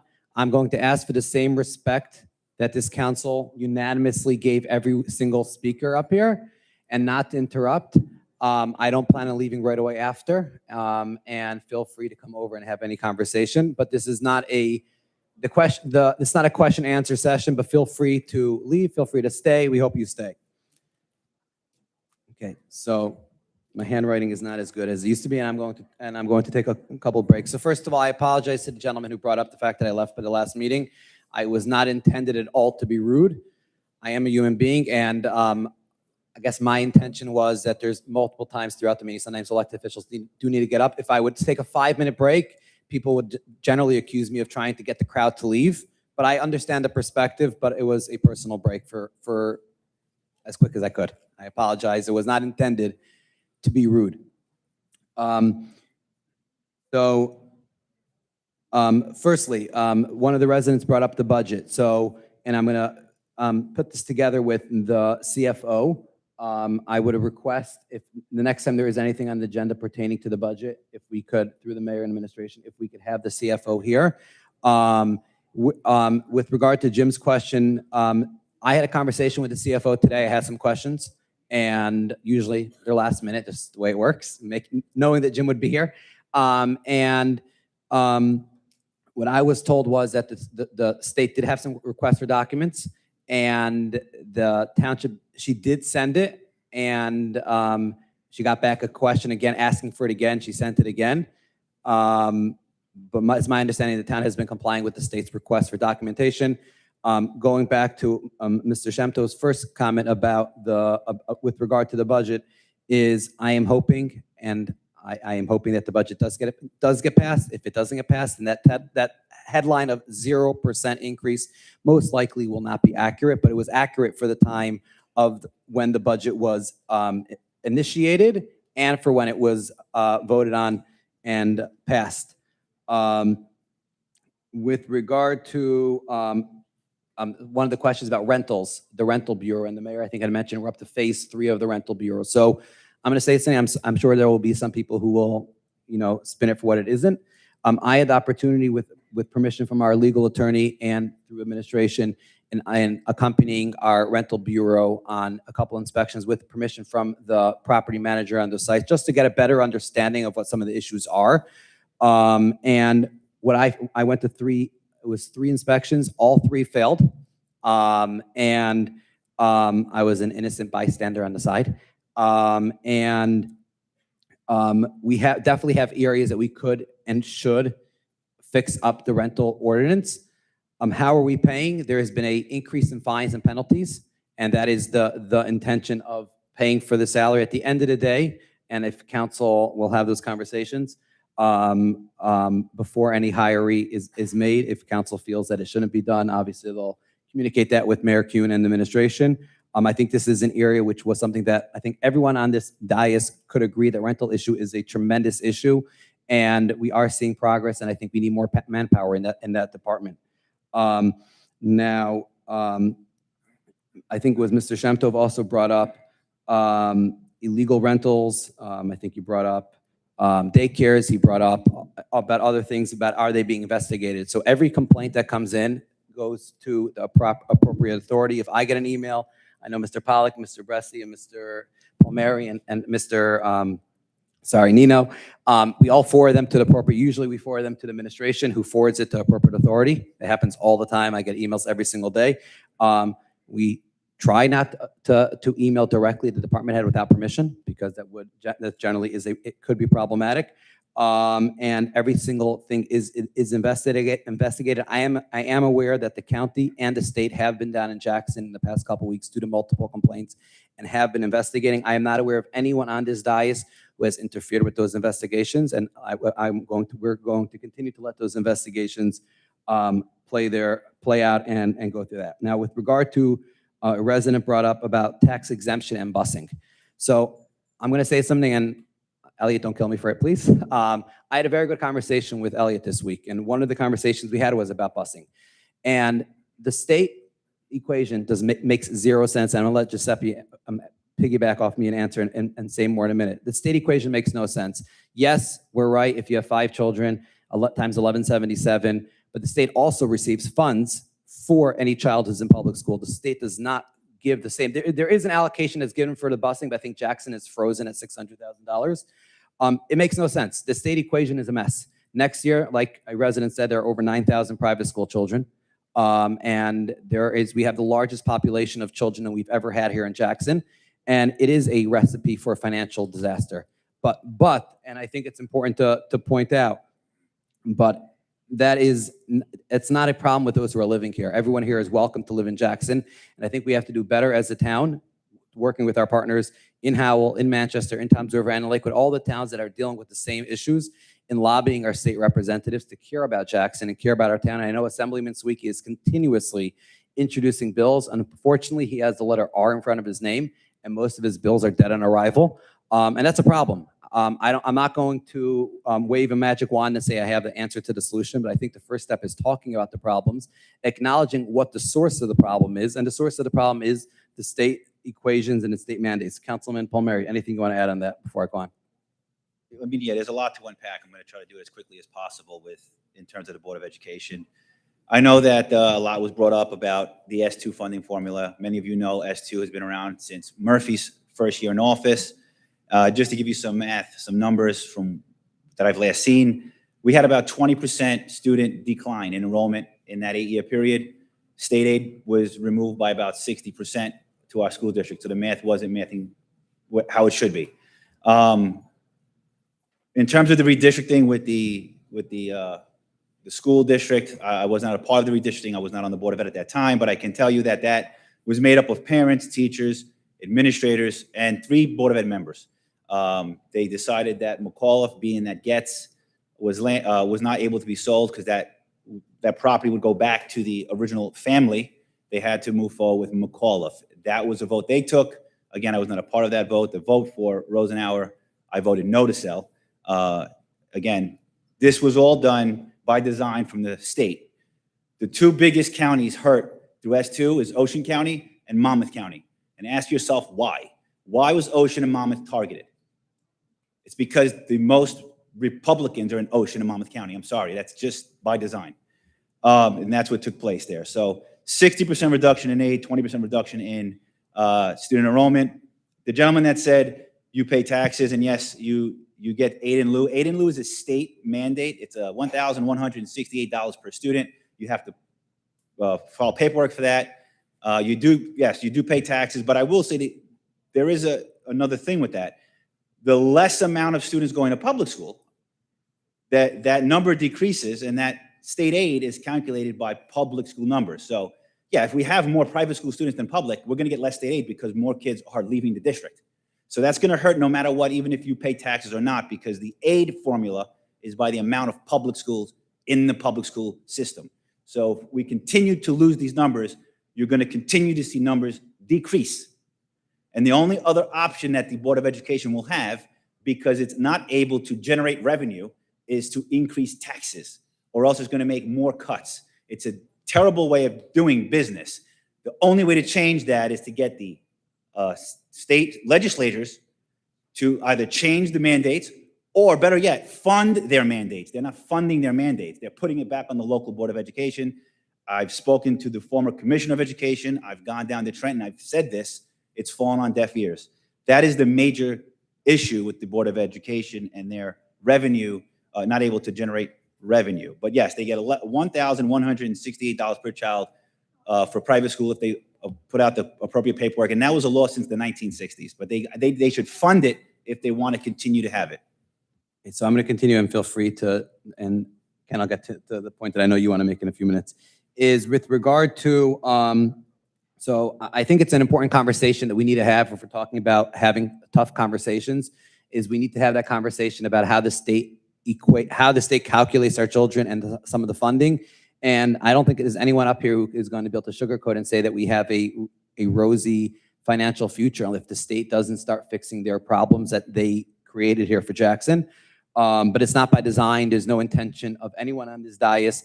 And honestly, I think we have a Board of Ed who's doing a phenomenal job considering all of considering all the cuts that they have. And I think, like Councilman Palmieri said, is that the entire Board of Ed, I think, initially voted against selling that initial school, and the state monitor overrode the district. And I think it's a very important thing that residents aren't always aware of. Now, with regard to, there were two schools that were sold. I think one was $12–15 million. One was about $40 million. Unfortunately, and again, these are questions I think residents should go to the Board of Ed meetings and ask. Unfortunately, with the S2 cuts, and Councilman Palmieri could elaborate on an exact amount that they were, our town has lost tens and tens of millions of dollars through S2.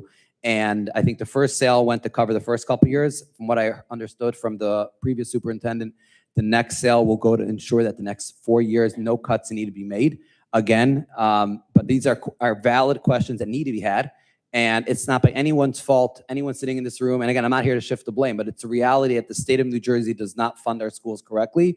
And Jackson is an anomaly.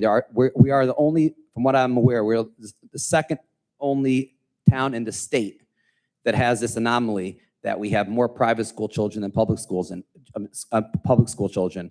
And that is a recipe for disaster that needs to be resolved by the state of New Jersey. It's nothing here. Again, I don't want to say, God forbid, there is no solution to the fact that people have a right to move to Jackson and they have a right to have children. And we have to recognize that, and we have to continue to raise our voices loud and clear to the state. And I think that's something that everyone on all sides of politics here in this room should be able to agree to, is that the New Jersey is not giving Jackson its fair share. And to the young lady who brought up the fact that her school closed and she's never going to be able to go back and those memories. Once a year, I go back and visit the school that I grew up in. And I don't think there's anyone over here who isn't sympathetic to the situation. And like I said, we have an issue. It's called the state of New Jersey. Now, the resident brought up short-term rentals back there. So if you saw, I leaned over to our attorney and I asked him to have that conversation with Attorney McGuckin about, by the last meeting, a resident brought up a short-term rental in their neighborhood. And I looked at a resident in the crowd. I'm like, I remember when that was passed by the Whispering Hills fiasco, where a person had 850 people there. And I would definitely be open to considering extending what a short-term rental is. With regard to recurring fees, my conversations with administration and some of our code enforcement department heads, and I don't want to quote them, but I would, is that some of these fees, when they've gone to court, generally the courts don't allow those fees to hold. And unfortunately, some of these bad actors know the loopholes. They know the game. But you are right. If the deterrent is a nothing burger, then why should anyone be concerned? Because it's worth it to rent out your house for X amount of dollars and to circumvent the system. So I definitely would support having that conversation with my colleagues over the next week about strengthening what a short-term rental is. I also don't want to hurt tenants who move here for a couple months, and have to be real tenants, like I said, not someone who's coming to vacation here and doesn't really care about the neighborhood. And I will, through our legal team, have that conversation about how we can strengthen the fines so people should be deterred. Because if they're renting their house out for, I didn't see the advertisement of $4,000 or $5,000 and they get a $250 ticket, it's worth it. So we definitely should have those Council President, conversations. if Yes. I could, I would like to see if it's okay with you and my colleagues here. I would like to see an ordinance put into place where it should be no less than 1 year short-term rental, not a few months, because quite frankly, if you have kids in this short-term rental and they go to our schools for 3 months, what good is that to them? What good is that to the district? We have to start educating them. They're a kid in our classroom, then they're pulled out. And I would like to see it daily fines. And if we go to court and we lose, we go to court and we lose. Well, guess what? We're going to bring those folks that own that house to court too and waste their time and make them fight for it. They may not show up, but yeah. Well, then if they don't show up, how are we going to lose? Yeah. If we don't show up, then we win. Now, But so I would would like to just see say it my stronger. my concern is I had a resident reached out to me this week who needed somewhere to live for 6 months, and a nice family, a nice young mom, and she just went through a divorce and she needed a place, and she took a rental here. So, or she was looking for a rental here. So, I think it's definitely a conversation we need to have about what exactly we should lengthen it to. But I definitely agree 30 days is too short, and I'm definitely open. We have someone here from Howell getting a copy of Howell's ordinance and looking at it and having the conversation over the next week. Now, the next subject, and I'll be honest, I'm a little afraid to bring it up, and I'm going to say it, and I hope I make it home safely. With regard to emergency lights, so I'm the first person who is going to say Hatzalah does phenomenal, phenomenal, phenomenal work, and they deserve to be applauded. They are an organization. They are an organization that doesn't just respond to Orthodox Jews. There are many people, including people in this room who I know personally, who will call them when they have an emergency, and they've responded to all the gated communities here in town, and they have a great working relationship with our police department. That being said, and this is the controversial part, there are also other organizations that, and I'll use the term copycat organizations, and I'm afraid to look at my phone. There are copycat organizations, because I've already been threatened about this. There are copycat organizations that have existed that don't follow the same regulations. I got a communication in the past 48 hours to myself, the chief, the mayor, the business administrator, from our local EMS with concerns. There are valid concerns about some of the organizations. Are they following the same safety protocol?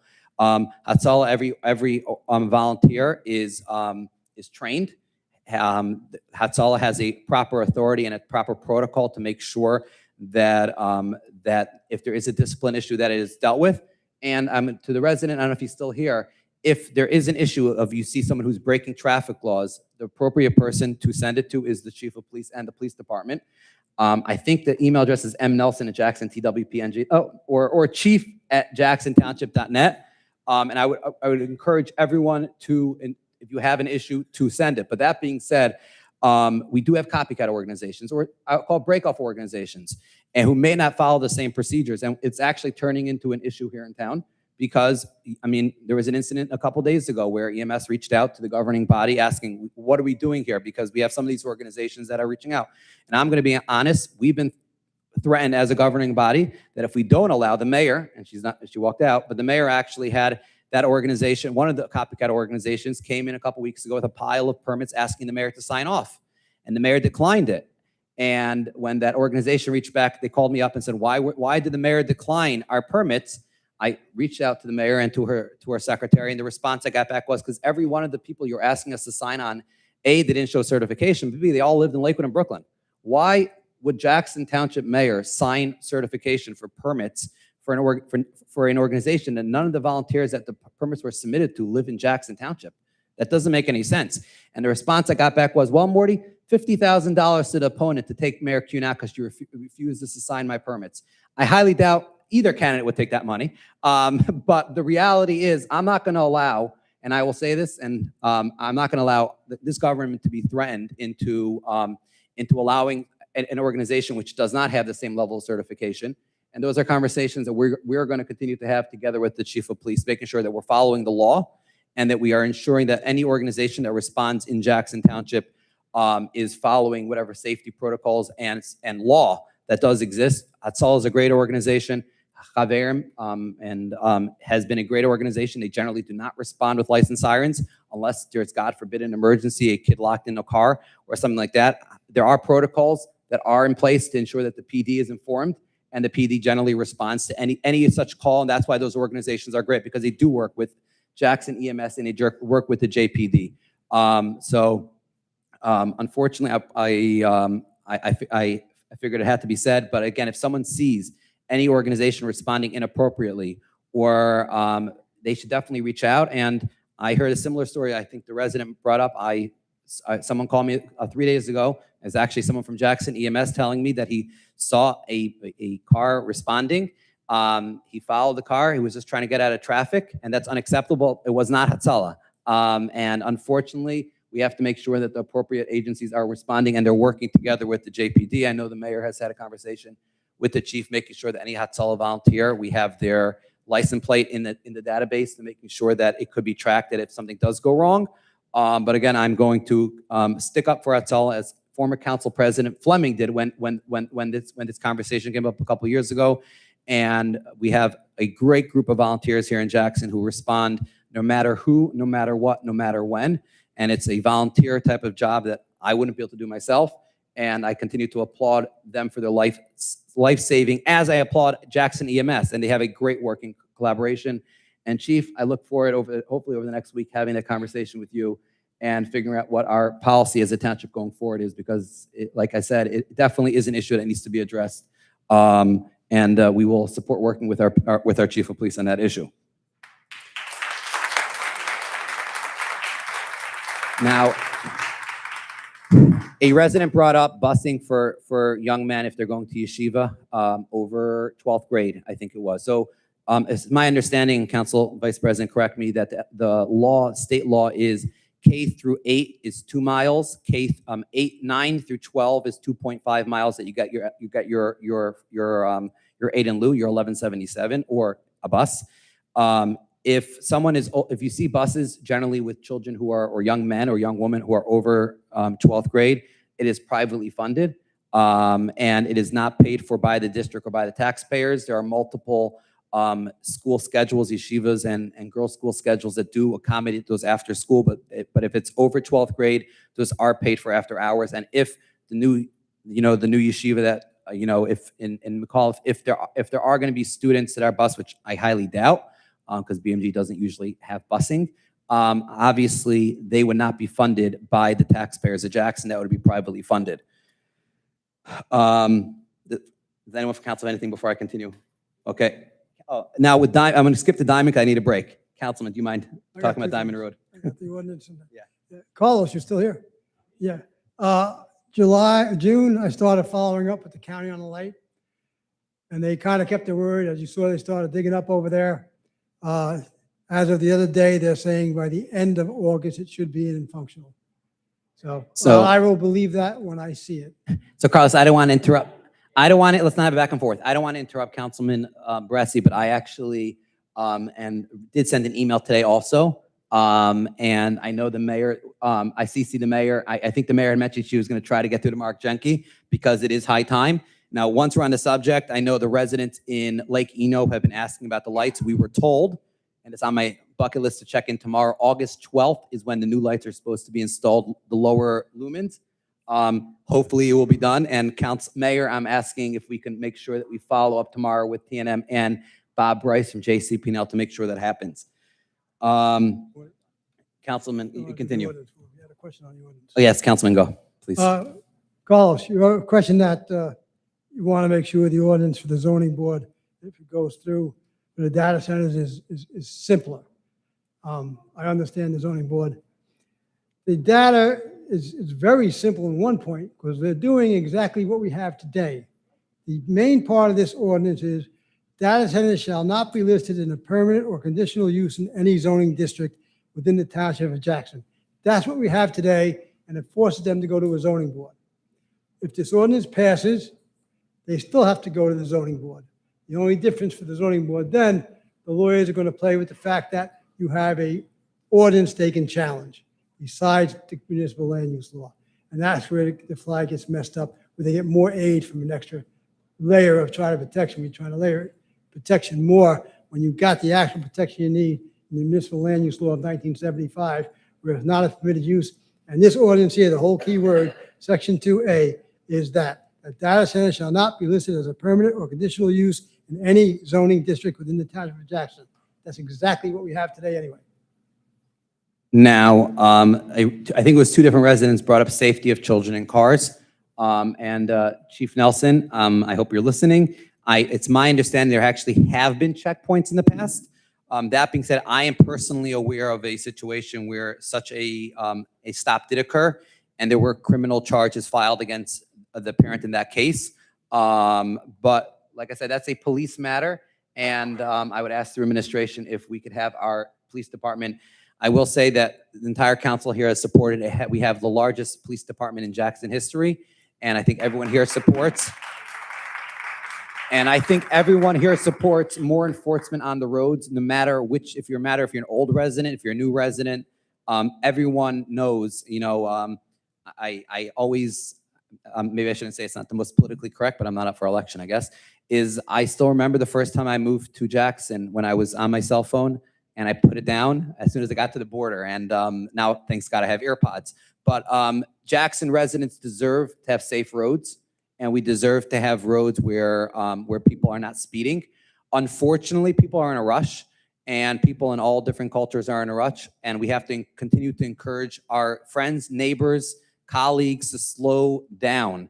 I've been in many instances where I've almost hit people myself, and I think it's something that needs to be encouraged by, obviously, the governing body, by the PD, but I think also with community leaders and religious leaders and everyone else, we need to ensure that our roadways do not look like other towns where there's 15 accidents a day. That's unacceptable. And I do believe that most people who move to Jackson want our roads to be safe, secure, and to feel comfortable when you pull out of your driveway. You're not going to hit into 15 different cars or God forbid, be in other accidents. But we do have a great police department. I know the chief of police has been continuously restructuring and setting things up and making sure that we're putting the men and women on the roads. So they can obviously pull over and make sure that they're enforcing. Listen, we're hoping they don't have to pull anyone over. Hopefully everyone's following the rules and law. But Chief, you have the job. I'm gonna ask the Chief if she come up for a minute and just address a couple of the police matter things. Hi, I'm Mary Nelson. I'm the Chief of Police. I was appointed in February. I've been a police officer in Jackson Township for 22 years. A lot of you I know. A lot of you I hadn't had the chance to meet, so that's great. Real quick, in regards to the statement that we've never done anything about traffic or an unsecured child, that's not correct. I understand that if we don't see things happen, we may think that they don't happen. While I was standing here, I pulled up this week's statistical reports from the e-ticket system that we use when we issue traffic tickets. And from August 1st to August 8th, we issued 222 tickets within our township. If you want, I could read them all. I'll just go through them real quick. There were 4 failure to secure children in a proper safety seat. There were at least 6 failure to wear your seatbelt. We have operating under the influence, careless driving, driving without your driver's license, no headlamps on, failure to have an inspection sticker, improper driving, careless driving, failure, operating under the influence. And the list goes on for a total of 222 traffic summonses issued within the township in a 1-week time period. That's a lot of enforcement. We cover over 100 square miles. It's in township, and we're definitely out there enforcing. And I would say one of the biggest pet peeves for any police officer, not just Jackson Township, but countywide, statewide, is seeing an unsecured child not being protected in a car. The tragedy to the child, the tragedy to the family, and the tragedy to the officers is one that wouldn't be tolerated by any officer in Jackson Township, probably not the county, and probably not the state. And that's it. We covered it. So thank you. So thank you, Chief. And I could just say that any conversation and any meeting we've had, I know that's a tremendous pet peeve of the mayor and obviously everyone up here. We need more enforcement. And like I said, I think that's another issue that we're all unified up here on. Now, a resident brought up the open space fund. I think it was resolution 181-26. And correct me if I get the numbers a little bit off, but I think I have the general gist of her question. It was 317, where the initial keystone quote was, and at 393. And it was not an error. The 393 was all the other expenses that went into the grading and all the other expenses that were again, I'm not saying we're happy. It'll be those who maybe disagree. We shouldn't have used open space funds for that, but that's where that number came from. And if anyone reaches out to me after the meeting or tomorrow, I will get more documentation on that matter. But that was not an error. And I remember the day of the meeting, I was going through with the clerk. I said, "There's an error in this resolution." We called Mr. Belinsky and Mr. Maybe, and we got all the information. Now, with regard to, and I don't know if it was questions, or it was more comments. We had a resident from Howell who came. First of all, I appreciate that resident coming. We appreciate the voices everyone gives, as long as we're respectful. I personally didn't find the entertainment and the song about our mayor to be respectful and in kind taste, and I think the vast majority of residents didn't either. But having a resident from Howell coming to add his 2 cents, we're all dealing with similar issues, whether it's rental issues, which I know Howell has taken a very strong stance on, whether it's data centers, which I think everyone here is on the same page. We don't want. The question is how to go about it, and I think that's something all the professionals in Howell also have the same debate probably about. And I think I saw last night there was a massive meeting in Manchester. I think you were there also, where they had a full house discussing data centers. I don't know if there was an ordinance there or not, but it definitely is a massive topic. And I just want to add to that is I've had conversations with, like I said, a couple of different elected officials on the state level from both parties. It's something which is going to continue to come up, and the state may pass legislation about it in the near future. And I think we all need to keep our eyes on that state docket, making sure that they hopefully don't ram anything down our throats that if this ordinance goes through, makes our ordinances invalid. But it's definitely something that we need to take care of. A resident brought up the tree on Tilford. I just want to explain what happened there, because I understood what you were talking about when I asked you, but I don't know if everyone else understood. A resident came down to the clerk's office and asked to reach out to me. I went down. There was a tree in Tilford that was that was blocking the view, if I understood correctly, if people making a turn. Within like 24 hours, the DPW had come down and cleared the tree. And obviously, it sounds like, from what I understand from the resident here, is that when they came down, they blocked up the road and caused everyone to make illegal turns and everything of that form. And obviously, it's something we can definitely discuss with DPW going forward.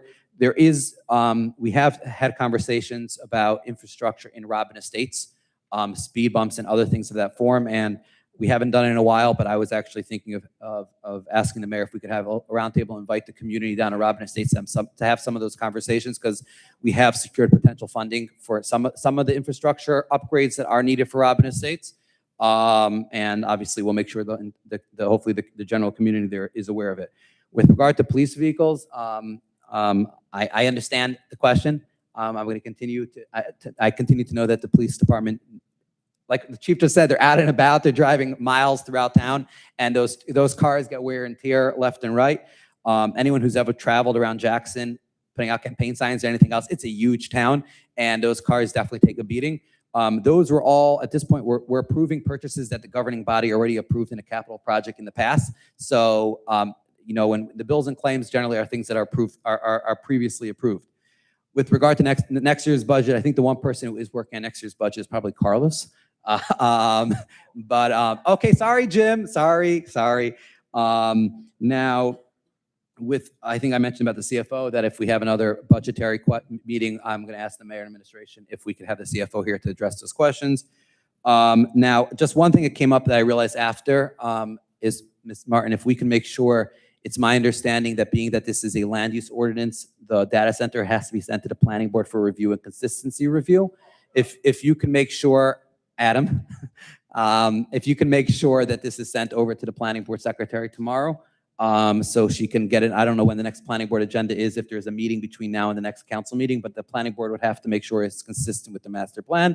I mean, if it's not, they can still vote on it, but obviously that's part of the process. So if you can send over the data ordinance to their attorney and to their secretary, and make sure that they're on that.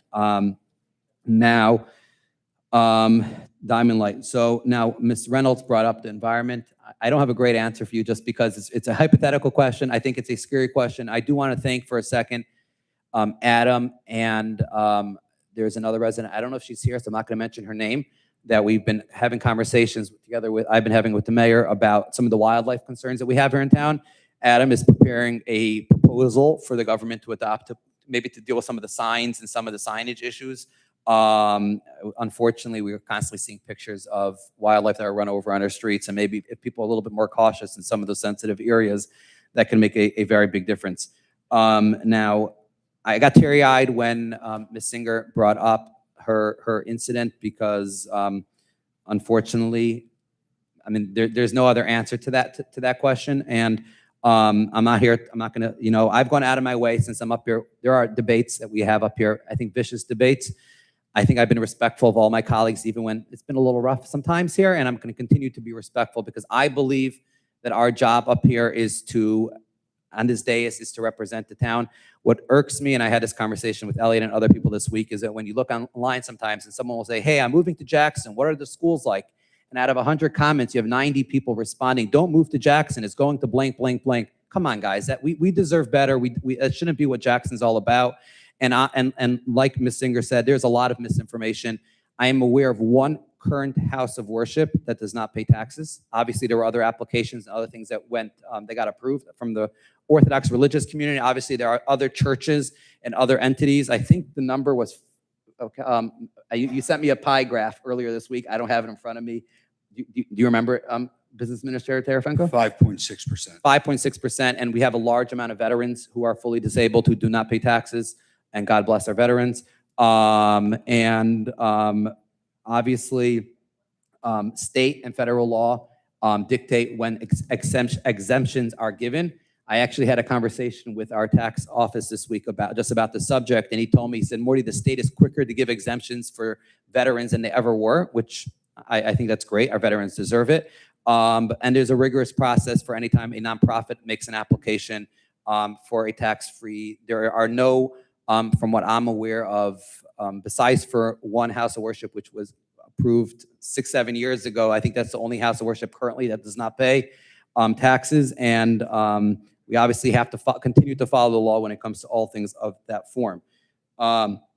With regard to permits and hanging up what's coming to an application. So if you study the master plan, there was actually a paragraph that I think Dr. Campbell put in there, if I remember correctly, the conversation about identifying a coming soon. And there are certain laws and real estate blockbusting laws about housing that are restrictive, sometimes about what you can say, what you can't say.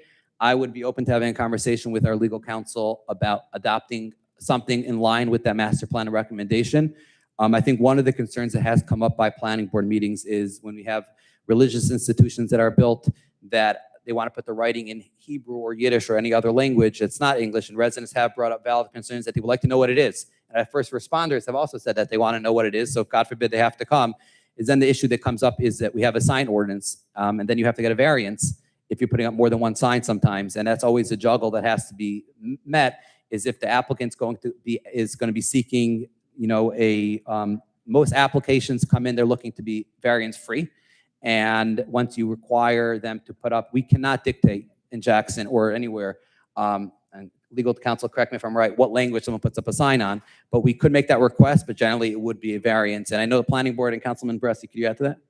Yeah, what we do is not add extra signs, but like if they have a cafeteria or a gym, we ask for that to be noted by signs in English, so that when the emergency response is done, they know what building they're going to. Yeah. So they don't wind up with extra signs, just winds up with signs that everybody can read. Now, with regard to, I think the resident brought up the New Jersey Supreme Court ruling that made it harder, really gave the land use boards more teeth. And I think he said last meeting, he saw me smiling because I saw that day on NJ Globe.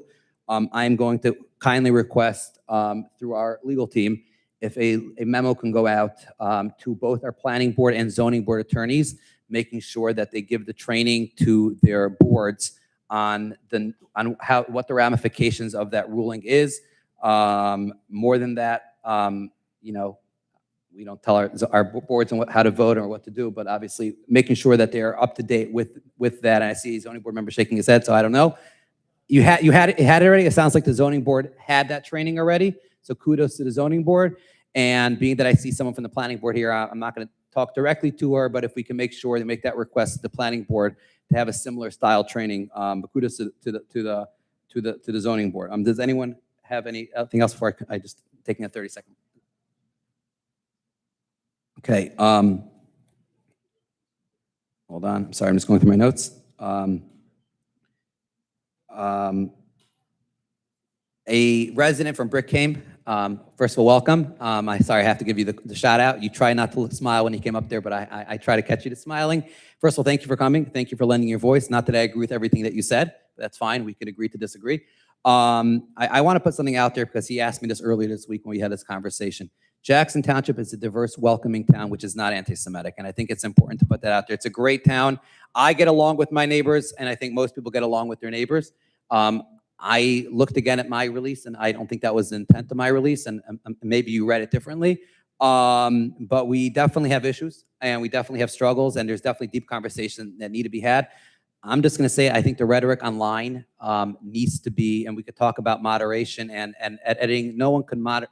It's hard to watch over 5,000 comments a day unless that's your full-time job. And that was a conversation that I've had with some of the people, and I think we're going to continue to do a better job.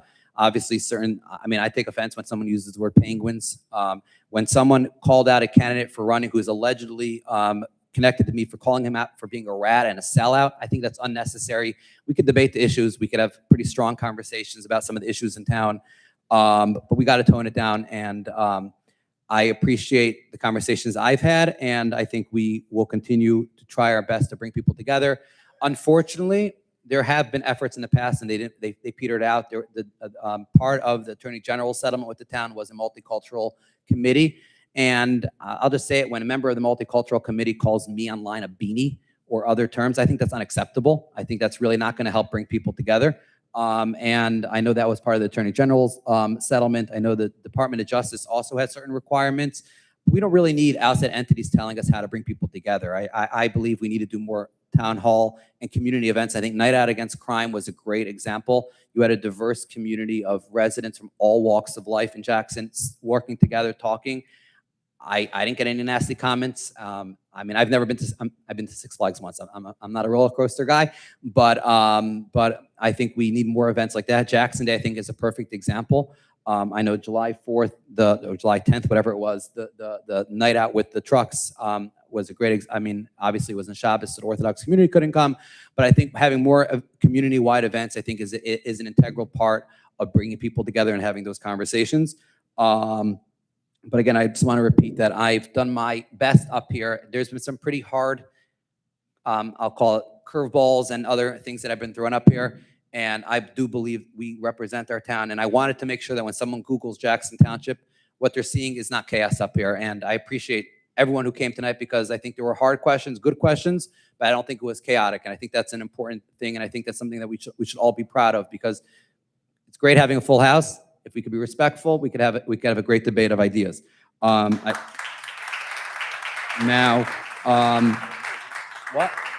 I have one or two other things, and I'm sorry for speaking for a while. School's out, so I have the time.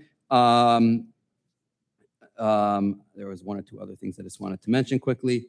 I'll get there in a second. 1 second. I apologize. 1 second. Signs and developments, housing developments. A resident brought up certain allegations about, it might have been one of my colleagues up here, about religious and other segregation. I do know that one of the matters that was referenced is currently under investigation. I saw a brief that was filed today. Jackson Township does not get involved in private matters, but we obviously do not support any form of segregation. And I think residents have a right to voice their opinions and concerns when those allegations do occur. With regard to Jackson moving the meeting to Jackson Memorial High School, first of all, just put on the record, when we set the schedule for this year, 2 years, this year it was, maybe it was last year, I scheduled 2 meetings in every single month of the year. Previously in Jackson in the summer and I think it was the young man from Howell who mentioned that he didn't have a meeting. And I was like, wow, if I would have canceled a meeting in the summer or had one less meeting, I would have been roasted. But we scheduled 2 meetings in every single month of this year. Obviously, we had the door fiasco, but we've scheduled meetings in every single month of the year, including in December, because I do think it's an important opportunity for people to have the voice, even if there's less town business to be had. And if any of my colleagues need to be absent, we understand, but that's something we did our best to accommodate all holidays, across the spectrum. But we want to hear people's voices. And with regard to moving the meeting, generally, and I'm open to having a conversation with my colleagues, but generally, when there was a contentious ordinance, for example, there was the land use ordinances that permitted houses of worship in religious zones in 2023, December 2023. First, the meeting was scheduled to be held here. The crowd showed up, and the governing body realized we did set up in both of those rooms, and I apologize, I forgot to mention at the beginning of the meeting, more chairs and video cameras for everyone to sit there, so we shouldn't have a fire hazard. Generally, first of all, it's not free. We talked about the budget. In order to move it to the schools, in order to use JTV. JTV, I apologize. In order to use JTV, there was when we moved it there was an expense that was incurred, and we have to see if it's available, and B, I think we did satisfy the crowd here, but I'm open to having those conversations, Adam, and with my colleagues here on council. Council, anything else that anyone else wants to say? And I try my best to be civil, to be respectful, and to cover all of the issues. One more thing that I do want to mention. It's not a question and answer, but did I miss something?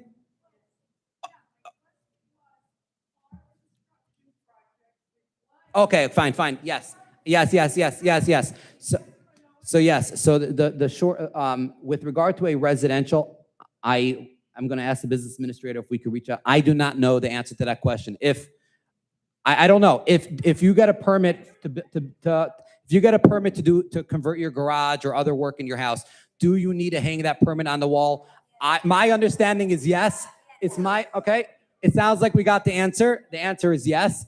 If you pass by, you see a dumpster. First of all, you have to have a permit to have a dumpster in Jackson. So that's first of all. So it's an easy check to see if you have it. If you don't, you should be calling the building department, and they all the time So I'm not going to leave right away. I want to catch you, but Business Administrator Tarafenko, if we could check if someone pulls a permit, they're supposed to be hanging that permit on their window or in a visible place. Again, I don't know the exact codes. I don't want to overspeak. And I will say all the time, the building department is constantly issuing orange stickers, which is usually means that they found illegal construction. Okay, so commercial. So the coming soon. I don't think there is an. So business. I guess our legal team. I'm not sure. When someone builds a commercial building, right? Let's say there's an example that I'll just use an example. There's a building going up on Bennett's Mill Road right now, a massive building, and you drive by. I have not seen permits. Does the developer need to put on a commercial building the permits or not? Yes. Yes. Yes. The answer is yes. A lot of them are on the trailers inside. And So stuff. They're not out by the road. A lot of them on the. So Miss, trailers. I don't want everyone to speak at once. Mr. Bresci, do you mind just answering the question? A lot of the commercials put their work trailers inside and put all their permits on that visible from there, not on the fence or all over the place. So ma'am, I hear you. I am going to reach out through the business administrator tomorrow, and we are going to look into it.